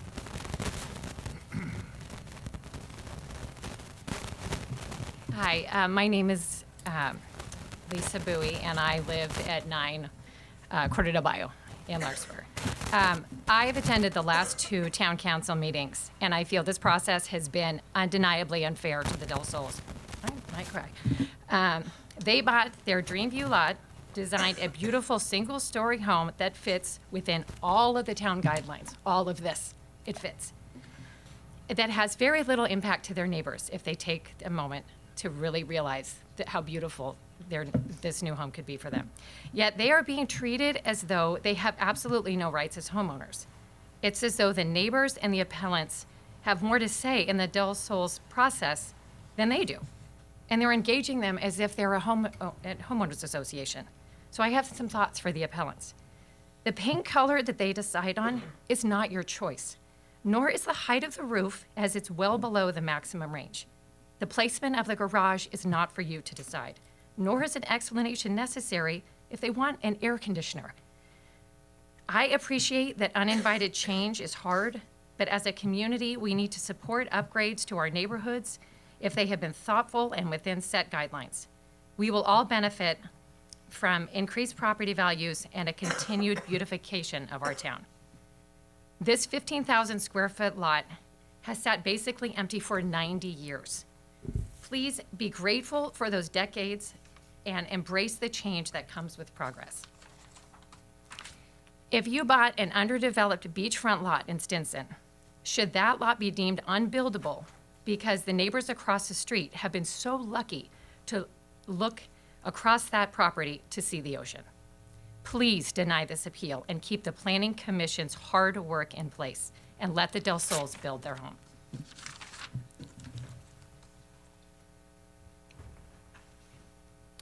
Good evening, Mayor Andrews and council members. My name's Robert Phillips. I'm one of the appellants. I live in 175.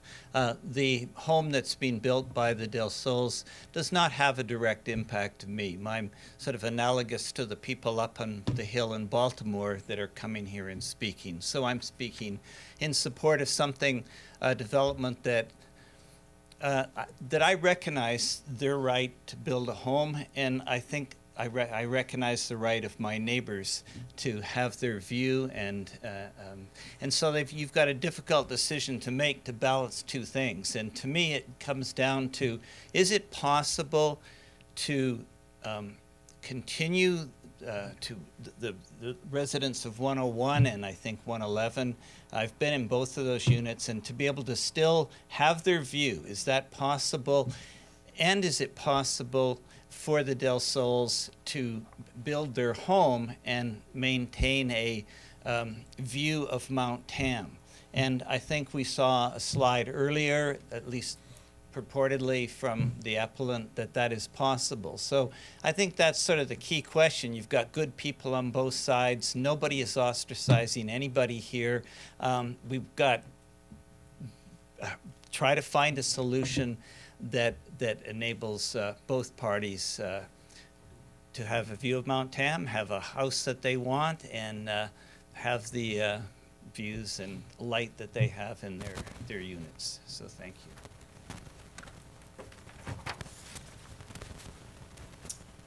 Good evening. Hello. My name is Brooks Hain, and I live at 81 Lakeside Drive. I was born and raised here in Marin. Feel humbled and very grateful for that. My parents still live here in Greenbrae, and for the past 27 years, we've lived at 81 Lakeside Drive. The Del Sols are our direct neighbors, and they have been for the past 12 years. I'm really appreciative of the opportunity to briefly speak on behalf of the Del Sols as part of the process the community endorses and supports. As important background, I'd like to point out that our family has experienced the full spectrum of thoughtful as well as unfortunately problematic neighbors over our nearly 3 decades living at our home here in Corte Madera. The Del Sols have been our neighbor for the past 12 years, as I mentioned, up to present. First, I'd like to say that I fully empathize with those that have concerns over this design, as much probably, if not more than anyone, possibly in the room. The reason for that is that our situation, being their direct neighbor, is that they had approached us years ago when they wanted to put a second story on their current home. That second story blocks a secondary view of ours of, ironically, Mount Tam from the middle of our backyard. Our primary view, thankfully, is a wonderful view to the north of the Greenbrae Hills ridgeline up there, as well as Wolf Grade, and there's a body of water directly there. But the secondary view is the mountain that born and raised and appreciate and love. So we did support, in spite of that, we did support the building of that, and we're really, really happy that we did. I personally believe, I've been in real estate for about 20 years, residential real estate, and I personally believe that the intrinsic value of having them as a neighbor has been far greater and outweighed any negative impact on our value of our home, in spite of the fact that we can't see Mount Tam. I'll also say that just without ever me having had to ask the quality of the Del Sol's as neighbors, they've got a rather large birch tree that sits in the middle of their yard, which further obscures our view of Mount Tam or wood, except that they've always kept it faithfully trimmed and to the point where we're very grateful, but we've never even had to ask for it, for them to do it. Just in closing, I appreciate the process, very grateful for it. I really hope that they get the opportunity to build this house. It's very, very much in keeping with responsible, thoughtful design and the kind of quality people that they are. We're sad to be losing them as neighbors, but we're grateful that they're remaining in the neighborhood. Thank you. Hi, Mayor and Town Council members. I wasn't actually planning on speaking today, but I felt compelled to. My name is Nanette Grimm, and I sent an email to all of you expressing my concerns about the building. I live at 115 Pixley, which is on Lot 9. This is nothing personal, as I said in my email, I think, and what we've heard from everybody that they've had come up and speak is the DeSoles are wonderful people, so it has nothing to do with their character at all. I think anybody who has been to Lot 9 in particular and driven up the driveway can see the impact of the story poles, and when it's a solid building, it's going to be an impact to the community itself because it stands above everything. And we are in Old Town, Corte Madera, so it will stick out. It's not so much the building for me, it's the location. It is going to, maybe for me, not block a huge view of Mount Tam, which I have, but it's going to definitely block light. And my view was trees, and now it's going to be a concrete building. So when you're making your decision, I hope you consider all of the variables. And like I say, it isn't anything personal. If the house were located somewhere else on the lot that isn't 6 feet from the property line or 8 feet, we are so close to them, there will be a lack of privacy as well. So thank you for your consideration.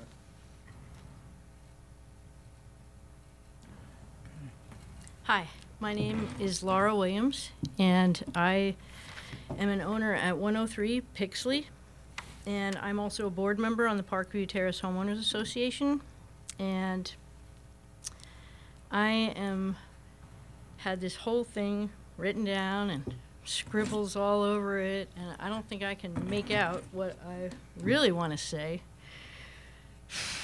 but I've been reading all of the ordinances and all of the language and all of the past decisions, and I have been weighing the decision that needs to be, made. I have joined the appeal because I believe that there's evidence to support a modification. I'm not here to block the project. The applicants bought a spectacular piece of property, and they deserve to build their beautiful home. It's more that what are we saying is significant, significant and adverse, How do we interpret that? Everyone has got a different interpretation because I've been reading about different decisions. Mostly,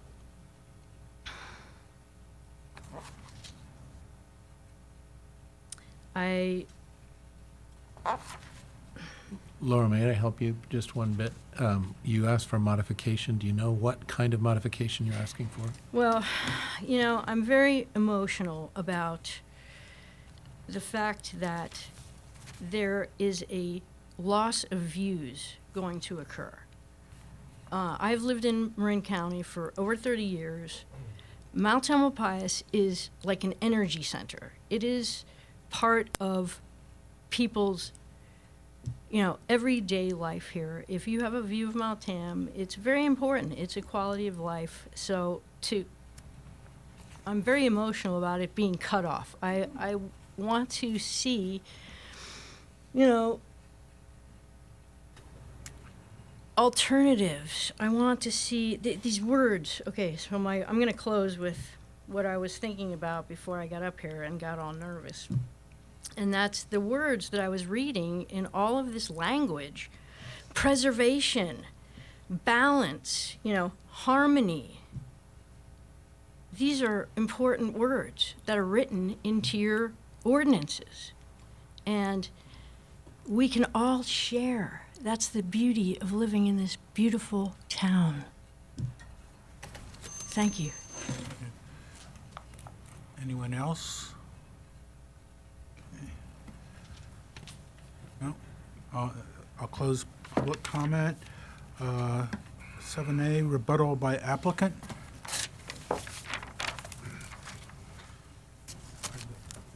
A quick addition regarding the comments about the acacia trees on our eastern border.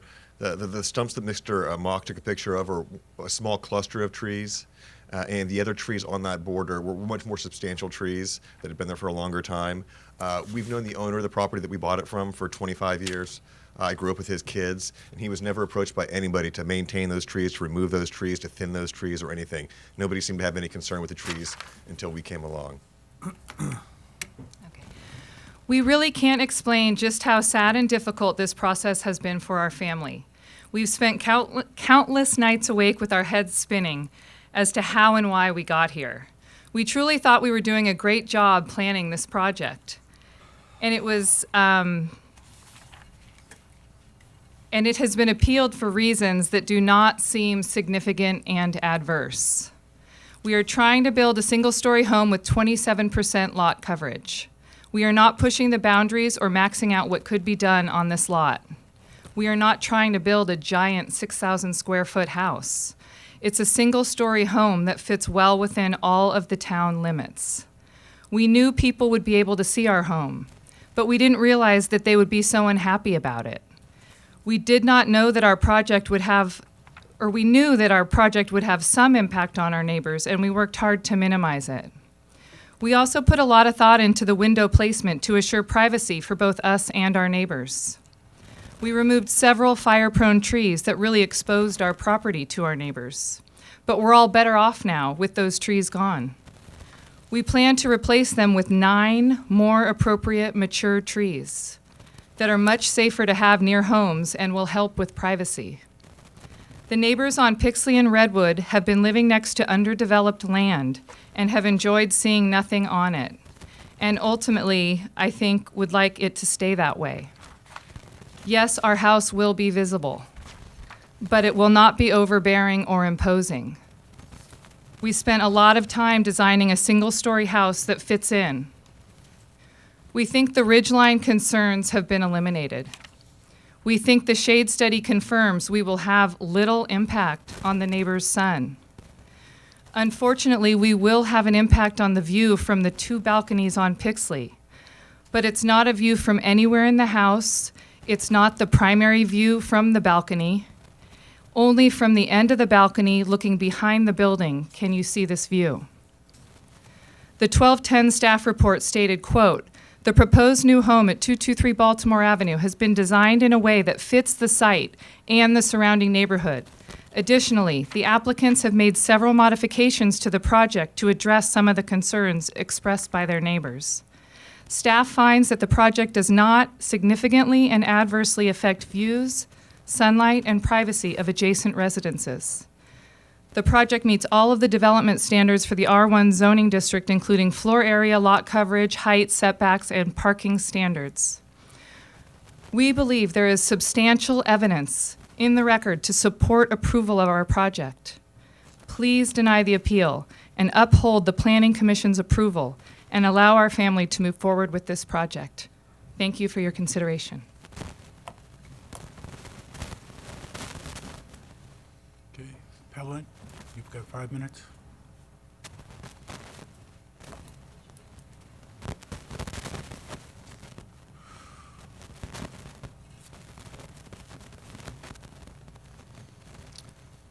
Let's see where we are. You can go to that. Yeah. So if you can wait until I get to this section before you start. Okay. This is the rendering that we were all that was shared with us. Everybody in that I spoke with felt that this was an image telling us that this was not going to be a large and imposing structure. And this was the rendering that was sent to us. No outreach was done to any of us that live at Pixley or Redwood. There was only a letter that was sent, and that was it. As for the ridge, it's a ridge, and it's an extension of a ridge line. That's what the U.S. Army shows right here, ridge lining.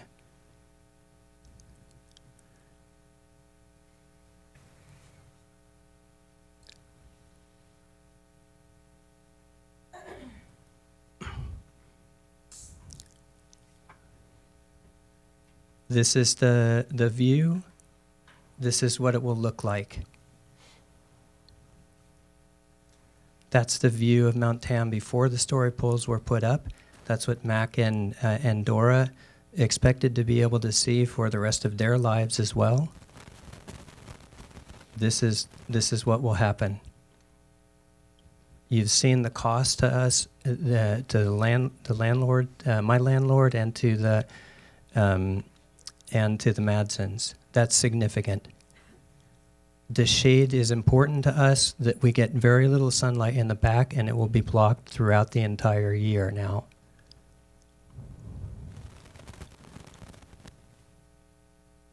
We feel that this is a reasonable way to find balance. Nobody who has appealed this has said that we don't want the Del Sols as neighbors. Absolutely nobody. And I find it really unfortunate that people go for character assassination, because that's not what it's about.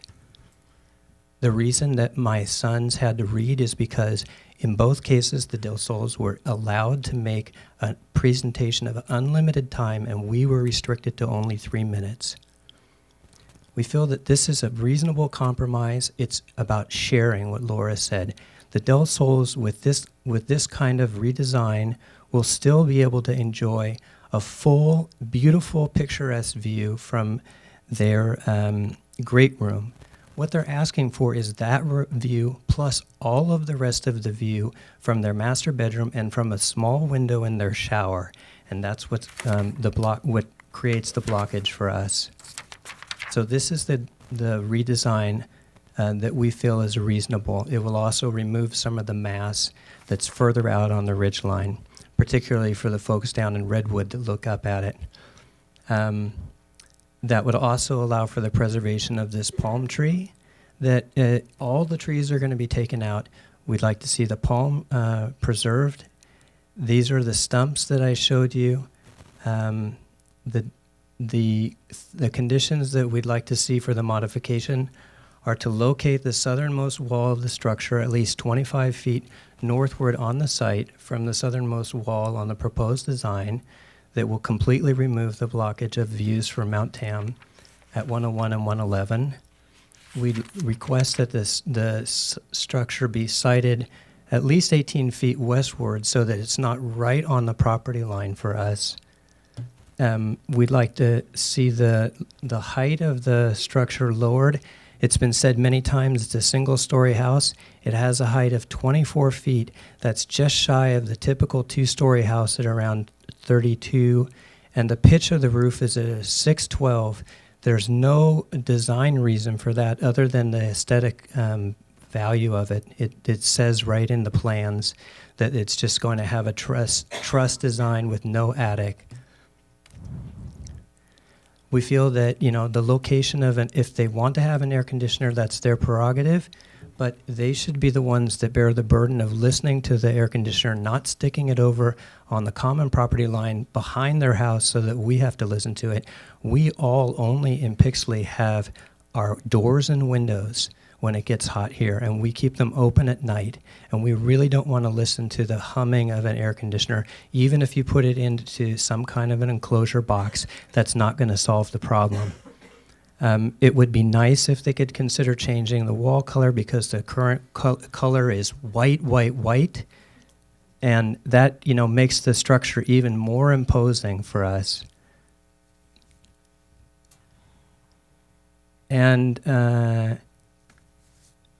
so there are some windows also that are going to look directly at us. All right. Final council questions, applicants? Mr. Bailey. I do. I have a question of the applicant, if you're willing. Yes.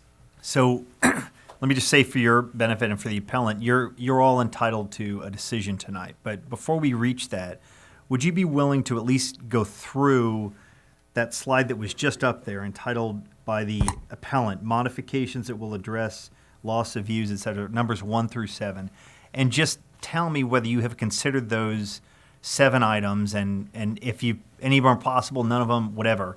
Just briefly, I don't want to spend a long time, but explicitly, could you hit 1 through 7? I don't see 1 through 7. Okay. We're currently adhering to the 25-foot setback on our southern border. If we were to increase that by another 25 feet, that would essentially make half of our lot unbuildable, creating a 5,000 square foot setback just on the rear of our house, making it almost impossible to design a single-story house on the remaining footprint. A total redesign at that point would probably force us into a 2-story design, which is a house that we don't want to grow old in, and I think that would open up a whole new can of worms with other neighbors. It would be highly imposing on our neighbors on Baltimore, especially Tom and Anka that are at 229 Baltimore in a single-story house. Their master bedroom and bathroom window are on the southern end of their house facing our property. So one of the design ideas that we worked with was to have our garage act as a buffer zone between our houses as opposed to a 2-story house or even our kids' bedrooms and things over there. So a 50-foot setback on the rear part of the property would be pretty extreme and limit our buildability extremely. 18 feet from the eastern border setback, that just seems a bit outrageous. The minimum setback is a 6-foot setback. The only part that's at that 6-foot setback is our garage. The bulk of the house is at an 8-foot setback, and the southernmost portion of the house that seems to be the most controversial is 18 feet away from the eastern border. And a large part of our thought in making this house not so sprawling and massive, because we want a substantial yard, and we want that yard to be on the western side of our house that enjoys the sun and the Mount Tam view. So to have an 18-foot yard on the eastern side of our property would kind of be non-existent land for us, and be really difficult for us to swallow, to be honest. Lowering the pitch of the roof. The one factor there is we're trying to be economical in building this house, so we're going to use a stick frame, a panelized construction method, and with that is a truss system. We wanted to do a vaulted ceiling in our great room, and the vaulted ceiling is 12 feet high, not outrageous, not cathedral. In order to have that vault inside there with a truss system, we need to have a 612 pitch or higher. Our original design had an 812 pitch because it felt more farmhouse. And before we even got into the process, we felt that was just too tall. So let's reduce it down to the minimum pitch that we can have that still allows us to have the vault inside of the great room. The rest of the ceilings throughout the house are all flat ceilings, rather. Next slide. Can I clarify one point? Please. You just said that Yeah, due to the if you don't mind. whatever structural properties of these prefab trusses that you're using, in order to get that, I think it was 2 and 12 vault that you want in your great room, you have to have a 6 and 12. It's the minimum exterior pitch that we can have to still have a vault inside. Okay. And it's just in that one great room part of the house. The HVAC unit. Again, the HVAC unit is almost 18 feet from our property line, which puts it 40 plus feet from their property on Pixley. And we've identified a unit that it runs at 60 decibels. And 60 decibels is less than conversation. It's about the average refrigerator. So between that being the most efficient, quiet unit, surrounded by a wooden surround, and then again surrounded by vegetation, I'm fairly confident that we won't be able to hear it, and neither will our neighbors. Okay. The wall color facing Pixley. Again, it seems kind of odd to me. I think if we were trying to do something bold like a purple or a royal blue, there might be some issues about it. But it's a very simple, clean white palette. There are a number of white homes on the hill behind us, on the flats below us. One of the appellants lives in a white house. It's pretty tall. If that was the game changer to make our deal go through, we would consider another color. But white is the color that we wanted to go with because it's a simple, clean, kind of farmhouse look. The windows that face 101. that backside of our house are our kids' bedrooms. We've got to have egress windows in those rooms.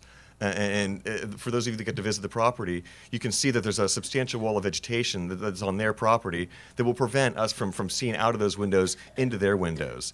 And again, to confirm that the whole western side of their building has no windows.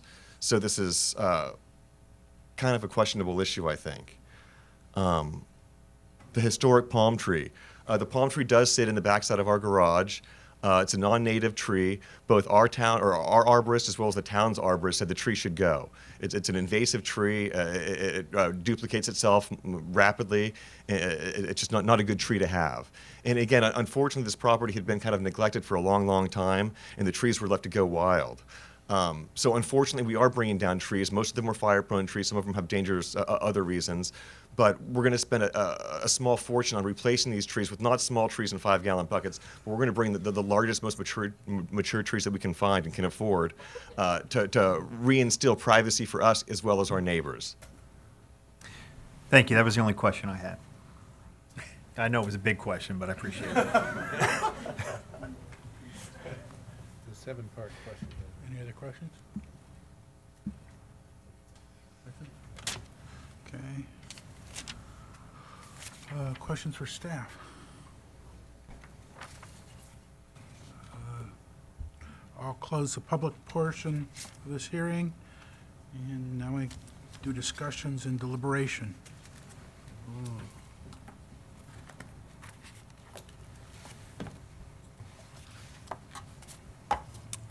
Let's start off.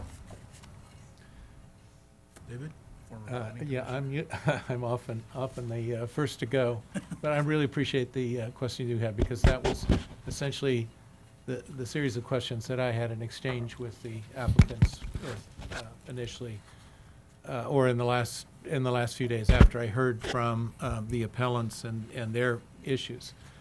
I've got to say that there are a couple of things that I possess as sort of prior to tonight's beliefs. One is that when somebody's coming to make a major investment, a life investment into our community, I got to respect that. I got to really put sort of the thrust or the benefit of the doubt on that party that's making that major investment. At the same time, we don't want to have something that is obnoxious or that is violating our code. I think another thing that I bring to the table prior is often we are faced with the question of protecting views, because we mention that in our code. And we use the phrase, or often in the Planning Commission, as Chair Peter Chase said, apparently primary views is what gets protected.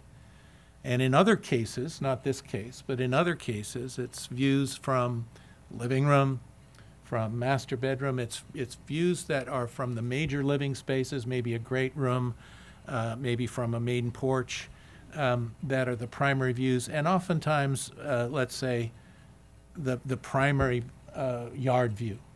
This is an odd circumstance where you have in the natural condition a property that's 30, 40 feet above the neighbors, and the neighbors' outdoor primary living spaces outdoors are kind of in a canyon, and they're always going to have a bias against them for adequate light, because any natural trees, any normal suburban trees growing on that border or in their own property are going to block light and views from those spaces, particularly the first floor units next door. So now we try to apply that to here, and I ask the applicants the question, can you pull the house back? I mean, you have a lot of driveway in the front yard, maybe you put the garage under. Well, that ruins the idea of a one-level living. And as I age in place, I'm a little sad that we have two-level living in our house. And would like to see, like perhaps to prefer a one-level living. So I definitely see that there is a knock on the views of two immediate neighbors' important spaces. And I think I particularly feel bad for Mac and Dora, who just acquired after all those trees were removed, and they had no basis for knowing that they didn't have nice view from their grilling experience of Mount Tam. And, you know, I don't know, other than by yanking the structure back from the face of the hill, yanking it further to the front of the property, further to the north, and doing probably a major redesign, how to solve that one. Are there other compromises? Are there other modifications? I think Mr. Phillips made an excellent point of, are there adjustments to find a solution that makes everybody happy? I'm trying to explore those. I haven't heard what any of you think about these primary issues. I'd be interested. So I think I would like to reserve a little bit of further after I hear from y'all. Sure. So the first thing that I want to reiterate is, like Sloan said, this is an example of the town council sitting in what's called our quasi-judicial capacity. Is it off?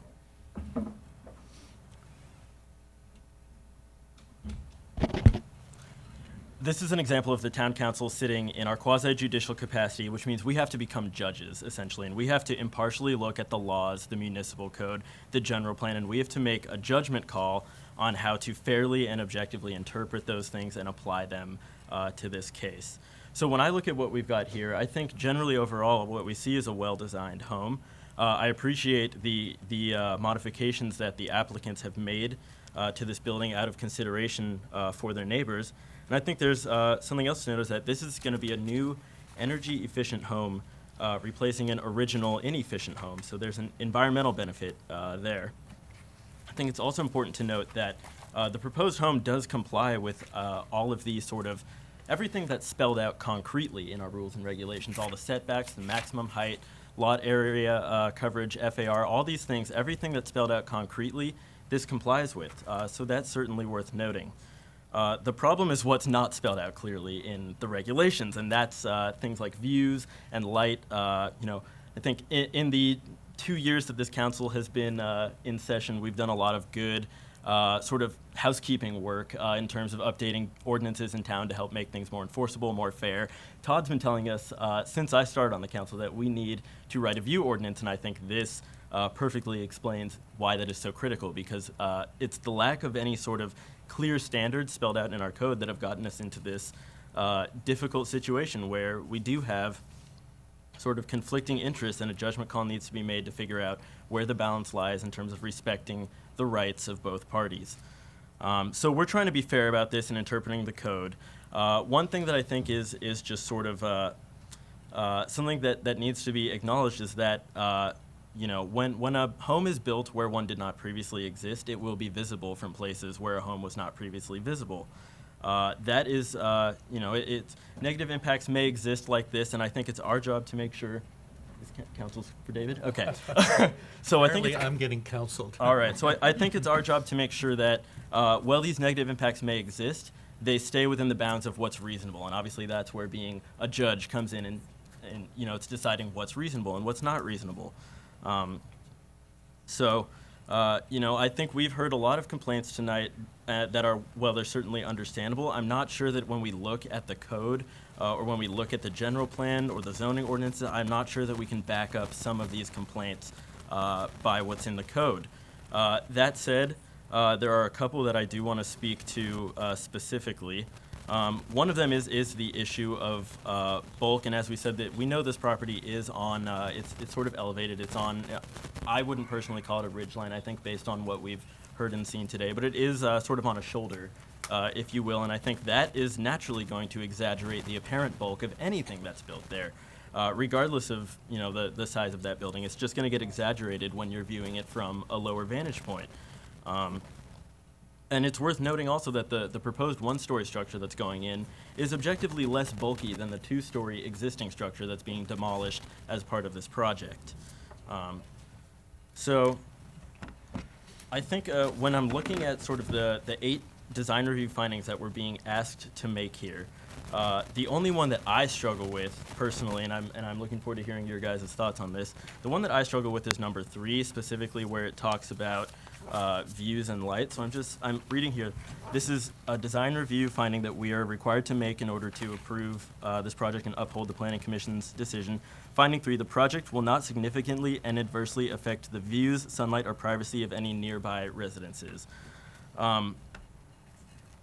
I am not so sure that I can make a finding that this project does not significantly impact the views from specifically 101 and 111 Pixley, and the reason for that is because if we were to flip back to the January 29th photo that was taken by staff showing the view of Mount Tam from the balconies at these 2 residences, you know, I'm inclined to say that in Corte Madera, in Marin County, where Mount Tamalpais is really an icon of it's an icon of the entire county, and I think it's very central to our local identity here. I'm inclined to say that an unobstructed view of Mount Tamalpais does tend to be significant. I realize that this one is viewed from the corner of a balcony, but at the same time, just speaking from my personal experience, how I use balconies, for example, if I'm on vacation and I've got a hotel with a balcony and there's a view of some landmark or something, even if it's not directly out my window, if I can see some landmark from my balcony, that's kind of where I tend to gravitate towards. That's where I'm setting up my chairs. You know, that's going to be sort of my primary outdoor living space. One thing that is complicated here is I'm not sure, you know, I think we've understood from what we heard tonight that this unobstructed view existed say 20 years ago and then was obstructed for about 20 years and has recently come back into existence. I'm not sure how or if that factors in to this situation here, so I would appreciate hearing the thoughts of my colleagues. I'm with you on that. One thing I'd make about views with trees and everything is in March, if we pass the wildfire prevention, a lot of brush and a lot of trees are going to have to disappear because they're fire traps. The acacia that was taken out, the eucalyptus was taken out, should have been done a generation ago.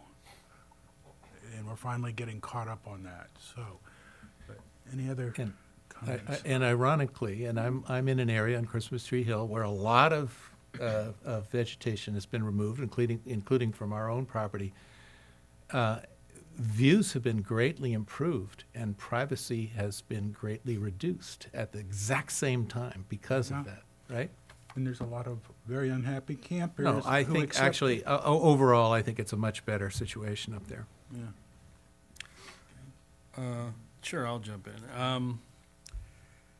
I've done a lot of these. I don't think there's anything we do that's more difficult, quite frankly, than they're emotional, they're difficult, and I appreciate everybody's time who spoke tonight and sat through all this. Thank you. And I'm sorry for the applicants. I'm sorry for the appellants. It's a difficult process. I apologize for that, but it's the way we do it. Having said that, and having seen, as I said, a lot of these, I guess I'll just jump in, Eli, and I'll say I can make the 8 findings. And the reason is I've seen a lot of these view issues over the years, different appeals.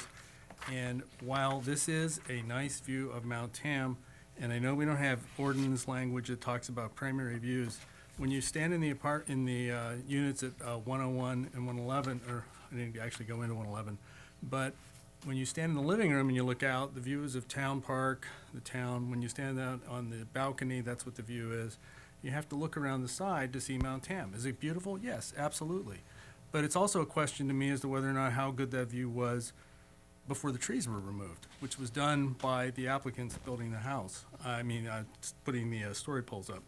So it is a loss of a view, but it's not a huge view. It's not a major view. I'm sensitive to the loss in value that the appraiser spoke about, but I would also counter that with the fact that there is a multi-million-dollar house going in right next to these condominiums, which is going to raise property values, and I would venture that that's going to offset any loss of the view that happens from the pricing of the condominium. So that, to me, is not an argument that I place a lot of value on. I find the design of the house to be really, really well done. They are significantly below floor area ratio. They are significantly below lot coverage. They could have split this lot. A developer would have split this lot, and we'd be talking about two houses right now that would probably both be 2 stories. Two two-story houses, yeah. We're talking about 1-story house, one spot, okay? It is very sensitive, it is nicely designed, it is designed to fit in with the neighborhood, it works with the neighborhood. I've walked the whole area, I've looked at it. We can't bar new construction in this town. There's gonna be new houses. You're gonna see them from your properties. It's gonna happen. And this is gonna be one of those cases. And this is an incredibly sensitively designed house and nicely done. And finally, I guess the last point I wanted to make, if this is on a ridge line, you're not gonna be able to build it in half the town, okay? It's pretty simple. I mean, this is not, and I looked up the dictionary definition of ridge line, which I think is it's a line extending between 2 mountaintops, which this is not. So if this is a ridge line and you can't build on ridge lines, you're not gonna be able to make any additions in town. Half our town is already in the wildflower urban interface. We've talked about that. So I can make the findings. I would move forward with this. And I'm really sorry this has been so difficult and lengthy, but I can make the findings and I would approve it. Thank you, Bob. Let me first of all say my compliments to anybody under the age of 20 who is here in the audience. You guys are superstars, and there are these awesome bundt cakes that Todd bought with his own money. So I would, if you would like them, they're up here and available to you, if your parents are okay with it. So the first thing I want to address in a process level is that a variety of comments have commented on the sort of emotional difficulty of going through the process. I think on the rebuttal, the applicant called it sad and difficult. I would look at it differently. You have had an opportunity to be heard. Everybody in this audience has had this is exactly how the system is supposed to work. It is distressing. Everybody in this audience is brave to have gotten up and said their piece. It's the sort of thing, though, which makes our community special. The other thing that you cannot observe, that I have observed, though, is that you're all reasonably nice to each other. We see some people come up that are so unpleasant that tonight was like a walk in Candyland compared to that. So at least you have rational discourse and make serious points, and at the end of the day, we, as we are required to do, will make the decision. The reason I was probing there is because regardless of what we decide tonight, you're still right next to each other, right? I mean, your properties are still right next to each other. And if it's possible to reach a resolution which did not require an up or down from the council, we always try to explore that. I think they've reached a stopping point, gentlemen. I think that that we have to kind of make a decision tonight. We owe that to these people. But I want you to, from my own perspective, the process is open and obvious. You've had your say. We hear you. We all take detailed notes. We read everything that's given to us. Some of us have watched videos of the Planning Commission meeting. Myself, I just read the materials. Congratulations, Bob. Nice work. We all walk the site, all the sites, both the people that are whose views are impacted and those the applicant who's making. So we do that. We speak to some people. You should understand that it's not my own practice to talk to people at the site, including the applicant or appellant, unless I have to, because all the evidence that we consider, we ought to consider right here, right now, in an open and obvious way. This one was a little different because the views that were impacted, you can really only see properly from inside somebody's residence. So I appreciate the appellant letting me in to take a look there. I don't really like to talk at any length there because we should be doing it in an open way. So that's why we did what we did. Our job, I believe, is to see whether we can make the 8 findings. And I appreciate the efficiency of Bob going right to the 8. And Eli, I agree with most of everything you said there. I think at the end of the day, there cannot be a heck of a lot of doubt about findings 1. Does it conform generally with the general plan, specific plan, and zoning ordinance? I don't really think that's reasonably contested. I think it does. Does it unnecessarily remove trees and natural vegetation or otherwise adversely affect the natural beauty of the town? The second finding, I don't think that's seriously contested. The trees that are being removed are part of an arborist view, and the town's weighed in. And there is a palm tree that I'm sort of curious about, but I don't really think that's a bar. The third finding, is the one that's an issue, to my mind. Whether the project will significantly and adversely affect the views, sunlight, or privacy, et cetera, et cetera. I'd like to come back to that, and the reason I want to come back is because I don't have difficulty, and I don't think you guys do, but if you do want to know, with findings 4 regarding is the site plan and landscaping in scale and harmonious with the area. I think generally it is. 5th, are the development materials and techniques, will be a durable, high-quality structure? I don't think anybody's reasonably contesting that. 6, does it create an internal sense of order and provide a visually pleasing setting for occupants, et cetera? The answer is yes. I'm sorry, am I droning on too long? You got me. You got me. Does it include the maintenance, rehabilitation, and improvement of existing sites or correct any violation in the ordinance or codes that it should do so? It's not really an issue. That's the 7th finding. And then finally, is the design and location of any signs, it doesn't really apply to this project. So we're back to number 3. Does it significantly and adversely affect the views, sunlight, or privacy of nearby residences, et cetera, et cetera? Okay, there's no doubt in my mind there is a view from the balcony of the property which is adversely affected. Nobody can reasonably contest that if you stand on the balcony and look a certain way, you see Mount Tam right now. I don't know what to make, as Eli said, the fact that it's been obscured for 20 plus years. That's, to my sense of weight, it probably means something. I can't fully flesh it out. I'm not sure it matters in this case, though, because to my mind, it's outweighed by some other general principles. The first one is, if you have a parcel, I think, and you buy that parcel, you're entitled as an owner of property in our town to develop on it in some reasonable way. This project put in front of us is not asking for any special permissions. They have to go through the design review process to make sure that they're not building something, crazy, but it's not unusually high. The setbacks are not being affected. It's not out of scale in any meaningful way. The sole thing that's being contested about the project, to my mind, is that it exists, right? I mean, there's a house being placed which is reasonably close to one side, and there didn't used to be. So I get that, and I take seriously the fact that this does cause an impact, but I'm not sure when you read that. By the way, I mean, what I do for a living, as maybe some of the other people in the audience do, I am an attorney. I read statutes all the freaking time. And when I read this thing, I have probably read it again and again and again. Does it significantly and adversely affect the views, sunlight, or privacy of nearby residences? So those words are in the plural. It doesn't say, does it significantly and adversely affect any specific view? It does not say if there is any consequent impact, which is measurable on any, adjoining property, does that prohibit the owner of the adjoining property from building things? I don't think that's the way it was intended to be interpreted. I don't, by the way, just on a side, Todd, I don't agree that we should be thinking immediately about revisiting our ordinance on this or our findings the way we do it. In my own mind, sort of the beauty of living in a nice community like ours with rational people is that you have a general thing that allows for some wiggle room so that people can make decisions based on the circumstances. All of our houses are different. All of our circumstances are different. I don't think we want a highly rigid, specialized series of criteria which does not provide us wiggle room to make exceptions and so forth. This, by the way, you love appeals. What's no, that? I said No. Here's that you love appeals. I don't. And we've had very few. And by the way, I think the Planning Commission did good work here, so I respect that.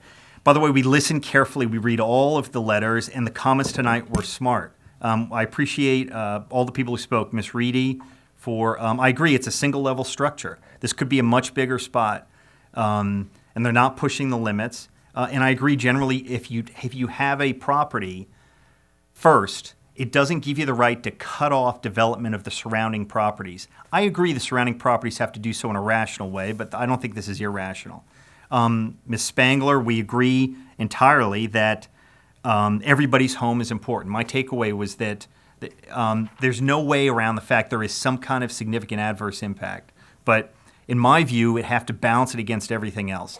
The ridge thing I find very difficult, guys. I don't fully know what to make of it. I think you can make a rational argument what is and or is not a ridge, and it's an example why we ought not to have highly specialized definitions, because this is a good example of how Under the circumstances, this seems like a reasonable development. By the way, for the Matsons, I understand the whole concept of like, my starter home is the one I'm still in, and I love it here in Corte Madera. I've raised all 3 of my kids here. I'm involved in the community. I like everything about it. So God bless you for living here. What's that? You knocked it down and rebuilt it, right? Yes. Okay. Just did an addition. Okay. I don't fully understand the tree thing either, Eli. I agree. The 2 points you made that I totally agree with. I don't fully get how the fact that there were trees there for 20 years plus and there aren't. I don't fully know. It doesn't seem dispositive to me because it's not the main view. Our ordinance doesn't include lots of words, like, for example, primary view versus others. I don't know what the absence of that. Is it legitimate to read in adjectives and adverbs in here? I don't know. My sense is just, my takeaway is that it's not the sort of thing that requires a reversal here of the Planning Commission. And that's after an independent review of all the facts and information. So anyway, without going through, and I agree there's good people on all sides, Mr. Phillips. The primary view issue is something. But anyway, I'm sorry for droning on. So those are my thing is, it's hard a little bit to reach number 3, but only because it would require an overly specific reading to find that any substantial impact prohibits construction. It's just not, it's too much. I don't agree that it makes sense to drag this thing on. I don't think we ought to continue it and ask for further changes. I'm satisfied that they gave a good effort, they did the best they could. I do not want to minimize the seriousness of the impact to the people whose views are impacted. I just think that if we have to make a decision, on balance, this is rational, and I can make the findings. Mr. Mayor, I need to make a clarification, if you will. I've been advised by council. I've only been on council here for a year and a half, so I've got lots to learn. But it is important for me to state, since I've referred to outside communications that have occurred back and forth, that 100%, or I would say all of the communications that I've had outside this room have been on topics that have been completely covered by appellant and applicant in this room. Okay. With one exception, and that is that I gave the applicants a really hard time about using the color white on a hillside location. I think that, and as I said to them, that if you look at the hillside in Larkspur, from approximately Redwood High School, there are about 12 houses up there. You can't see any of them but 2 that are white, and they stand out like sore thumbs on that hillside. And I begged them to choose a different color that is still integrated with that beautiful fire-resistive cladding that they're intending to have. So that's the only thing that I have exchanged with them that was not covered in the back and forth within the conversation today. Thank you. David, something I think we should just mention for the grouping, those who may not be aware of it, there's a state law called the Brown Act, which prohibits us from discussing, even amongst ourselves, and matter of fact, in particular amongst ourselves, anything about tonight's application, appeal, whatever, until it's here in a public way, other than maybe with one other. And so the first time any of us are hearing what we think about this is right now. You're hearing it. So I'm sorry, Jim. You're wrapping it up. You're bringing it home. Well, let me see. I'm troubled by 3 and 4, and I'm not certain whether it's looking at the story poles and being down below. The house cannot help but loom over everybody downhill of them. The fact that you selected white, that's going to amplify it. Any chance you could sort of do the downhill side in a different color, use the white as a primer coat, and If that would get our project approved, we would change the color of the house. yeah, I'm just saying, seriously think about it, because from a, you know, as David pointed out, the white will stand out on the hill. And it will make the loomingness more emphatic. Yeah, so that's, Jim, if that's the thing to you, I would suggest making a motion with that added condition. My sense from hearing. Personally, I don't think we're in the business of deciding paint colors. yeah, we shouldn't be. we tried that for That's Wind not what we Cup. should be doing. We shouldn't be doing that. But you guys tell me, my sense is that we're all leaning towards making an approval. Are we ready for a motion, or do you guys want to talk about it more? Well, I have a question first Okay. for both my colleagues who have been on the council longer than I have, and for staff as well. I just want to understand better what precedents, if any, we've set in terms of prioritizing certain views over others, or this business of like what's a primary view, what's not a primary view. Is that like a principle that the council has acted on, made a habit of acting on in previous appeals like this, or? Let's not get that specific, because if we try and hard code it, then the realtors will come in and say, well, you gotta have a TAM view, you gotta have a bay view, okay? And those of us, this is my personal interest, I live in the flats, and I can look at the ridge line of Chapman Park, that's my view, okay? If somebody wants to add a third story onto the Neil Cummins School, that's gonna wreck my view, okay? Not a great view, but it's my view, okay? And there's lots of other people who, when they look, it's not TAM, it's not the bay, it's sort of Christmas Tree Hill Ridge Line, or it will be the ridge line, you know, up on Baltimore. Or I wherever think we our are. planning director has something to say on this. Okay, go ahead. Yeah, I would just add in it that this is really something that each individual, and when we deal with it at the planning commission level, each individual planning commissioner uses their own evidence and facts that are particular to each case to make a decision about whether it is significant and adverse. And so things like a primary view that can differ among individuals, and I think has differed in the past amongst different council members and different bodies as a whole. But I think tonight it's about trying to come to some consensus on what that means as a body, and maybe it doesn't happen, all of you, it won't mean the same thing for each of you, but I think it's valid to consider those factors, such as what is a primary view versus something that is maybe secondary, or what those definitions actually are. And so it's also something that we'll talk about in the future and continue to discuss. But I think what's important, it gets back to what Councilmember Bailey, I think, said, was that each individual project will have its own series of facts that will help make that determination for each council member. Okay, so what I'm wrestling with here is losing this Mount Tam view significant, or rather, is this Mount Tam view significant, and therefore would losing it be significant? So that doesn't necessarily clear that question up for me, which is unfortunate, but that's the way it goes sometimes. Wouldn't it be different if the two units down below had their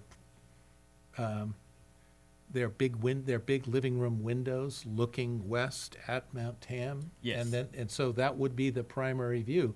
And in that case, I think we would have to say, bam, full stop, we're not satisfying finding number 3. If that were the case, I would completely agree with you. But it's not. But it's not. It's not even close, unfortunately. It's we But have the to make, barbecue unfortunately, we're in the business of making decisions. Yes, We Mac's have to barbecue decide. location is very important to him, I know. totally understand, and I feel terrible about it, but we have to make a decision based on that, and I think you articulated it very well.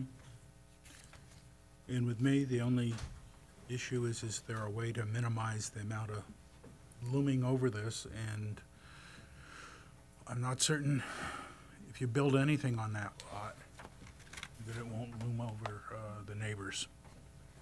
So, I'll make a motion that we deny the appeal and uphold the planning commission's action by adopting resolution number 8/2020. I'll second that. Is it a friendly amendment to say with any color other than white? I'd second that. I would go say ahead any and- standard hardy board color other than Dave, why white. don't you go ahead and make the motion then? No, your motion, but with a hardy board that is a standard color integrated standard of theirs. I know their palette, it's great, other than white. At their choice. As I said before, I don't think we should be in the business of dictating paint colors. It's outside of our jurisdiction. It's outside of our competence, quite frankly. It's not what we should be doing. I just don't. So David, what's the specific amendment? Just say it again. If the applicant uses any of the smooth hardy board that they're planning on using with their integral color of that product other than white. Is that an enforced, like, does that make sense, Adam? I don't even know what that means. There's 70 shades of white. And there's shades that are just off white. How are you going to decide that? How are you going to enforce it? How are you going to check it? Hardy board has certain color integrated things, and there's gray, there's green, there's brown, there's tan, there's white, and black. I don't mind making a motion that has one modification, is they use a color other than white. I don't know how to articulate it in a way that's not crazy. Walk White- into white Tamalpais like- paint and look What's at that? white. White like? There are 70 shades of white. Sure. There are According 70 to shades of Eskimos. things that say white. According And to you're going to like Eskimos. say anything that says white in it, you're not going to let them put on the house? That's not our job. It is ridiculous for us to be trying to decide that. We're deciding much larger issues than this. Offer here. Will you at least consider it? We would love to have the house white, but if that was the deal breaker, we would be willing to consider another color other than white. Well, There are various shades of white, so if it was not a stark white, you could do a variation. So here's the thing: is I believe. about eggshell? I believe that there's a Cream? that there is a motion which has been seconded. You could call for a vote, Mr. Mayor, or alternatively, David, you can make a different motion. I've made a motion to simply approve it the way it is. Bob seconded it. You could call for a vote, Mr. Mayor, or if you prefer, you could invite David to make an alternative motion. Can I jump in here in Yeah. case it's clarifying? I think in light of what we discussed about, I think you putting into perspective the fact that were there a picture window framing the view of Mount Tam, it would be a very different situation, and Bob made that point as well. I think I understand that. So I think we're all okay on views then. I think I personally agree with Bob. I don't want to be regulating paint colors, and B, I disagree with you in the sense that I feel that a white house tends to loom less than a house that's, say, green or brown. Really? Okay. Yeah. I'm going to withdraw. Not stick out less, I'm going but to loom withdraw less. my amendment as it being unfriendly to at least three members of the. All right, Mr. Mayor, you going to call for a vote? Can we have a vote, please? Now, what exactly is it is to deny the appeal? That is the motion that you've made. Correct. Varnished. The specific motion is to not deny the appeal and uphold the planning commission's action by adopting resolution number 8/2020. And I would include that it would be based on the ability for the commission to make the findings 1 through 8 of the design. Correct. I'm yes. sorry, I the believe council. that doesn't the resolution actually spell out those findings? Yeah. Correct. Councilmember Bailey? Yes. Councilmember Coonhard? Yes. Councilmember Ravazio? Yes. Vice Mayor Beckman? Yes. Mayor Andrews? Yes. Okay. Thank you. Thank you all for coming. Thank you all for coming. Everybody. Okay, what do we do now? We've got to extend the meeting time. Oh my God, hit that gavel, Hit it. For God's sake. Manager report, please. We need to start our meeting. We got to continue. Oh, I'm sorry, we still have a meeting going? Can I ask Trying to have a meeting. Can you do it outside? Could you clear the room? We need to get home eventually. Hey, just historic. Martha can get her life back now. Poor thing's been. Thank you, Mr. Mayor, members of the council. I'll just start, if it's okay. I just have two quick updates. As you know, we've been doing a full recruitment process for the neighborhood response group coordinator. And with the help of our neighborhood response group leaders, we've completed the process, and we've selected our candidate. Rachel Kurtz is our #1 candidate. She lives in San Rafael. We've given her a conditional job offer, and she accepted it this afternoon, and so we'll get her started immediately. Her background, she basically does the same thing in San Rafael, and so we're really excited to have her on board. Yeah, that's great. We'll get it done. I have faith. No? In 30 seconds? No. Okay, go ahead. Move to extend the meeting time to 10 o'clock. Second. Councilmember Bailey? Yes. Councilmember Kuhnhart? Yep. Councilmember Ravazio? Yes. Vice Mayor Beckman? Yes. Mayor Andrews? Okay. Quickly, and then the second one is a full recruitment for the Parks and Rec director. After a really thorough search, we landed on a #1 candidate. Her name is Ashley Howe. She works for San Rafael's Park and Rec department. She's outstanding. She received a conditional job offer today and accepted it. And so Great. we're hoping to transition her by March. And so Okay, really excited. great. And that's all I have. Will there be overlap with Dave? Yes. Great. Great. Anyone else have reports? I'll just give mine at the next meeting. Yeah, that's what I was going to ask you. If you your Fine. permission, I'll give reports at the next meeting. Yeah, same here. I'm going to say just one sentence, which is that I attended the Economic Forum of Marin Economic Forum update and projection, and the conclusion of the professional economists is that Marin will not have a recession for at least 2 years. Bravo. Great. So that takes care of everything, and I guess we're adjourned? I think so. Wait, agenda? Oh, next meeting agenda. And I have a Looks great. kind of a question about something we did earlier tonight about what is it, who's going to do what on the new committee. What's the next step with I'll be staffed with it, and so we'll basically work through the two of you, and we'll put together our first meeting. We'll put something out, and kind of figure out where we want to start, where we want to go. Okay, you're not depending upon one of us to email these people who volunteered. we'll take care of One of whom is here in the room. And that is, I just think it's so exciting that we have a baker's dozen. Want to do it?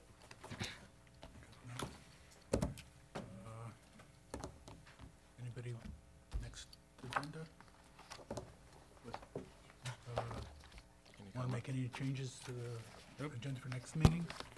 I'm assuming it's going to fill in, right? It will. Yeah. We have some planning stuff coming Yeah, your way. okay, cool. So can I adjourn us now? Yes. All right. We are adjourned. And we don't have to come back to sanitary district.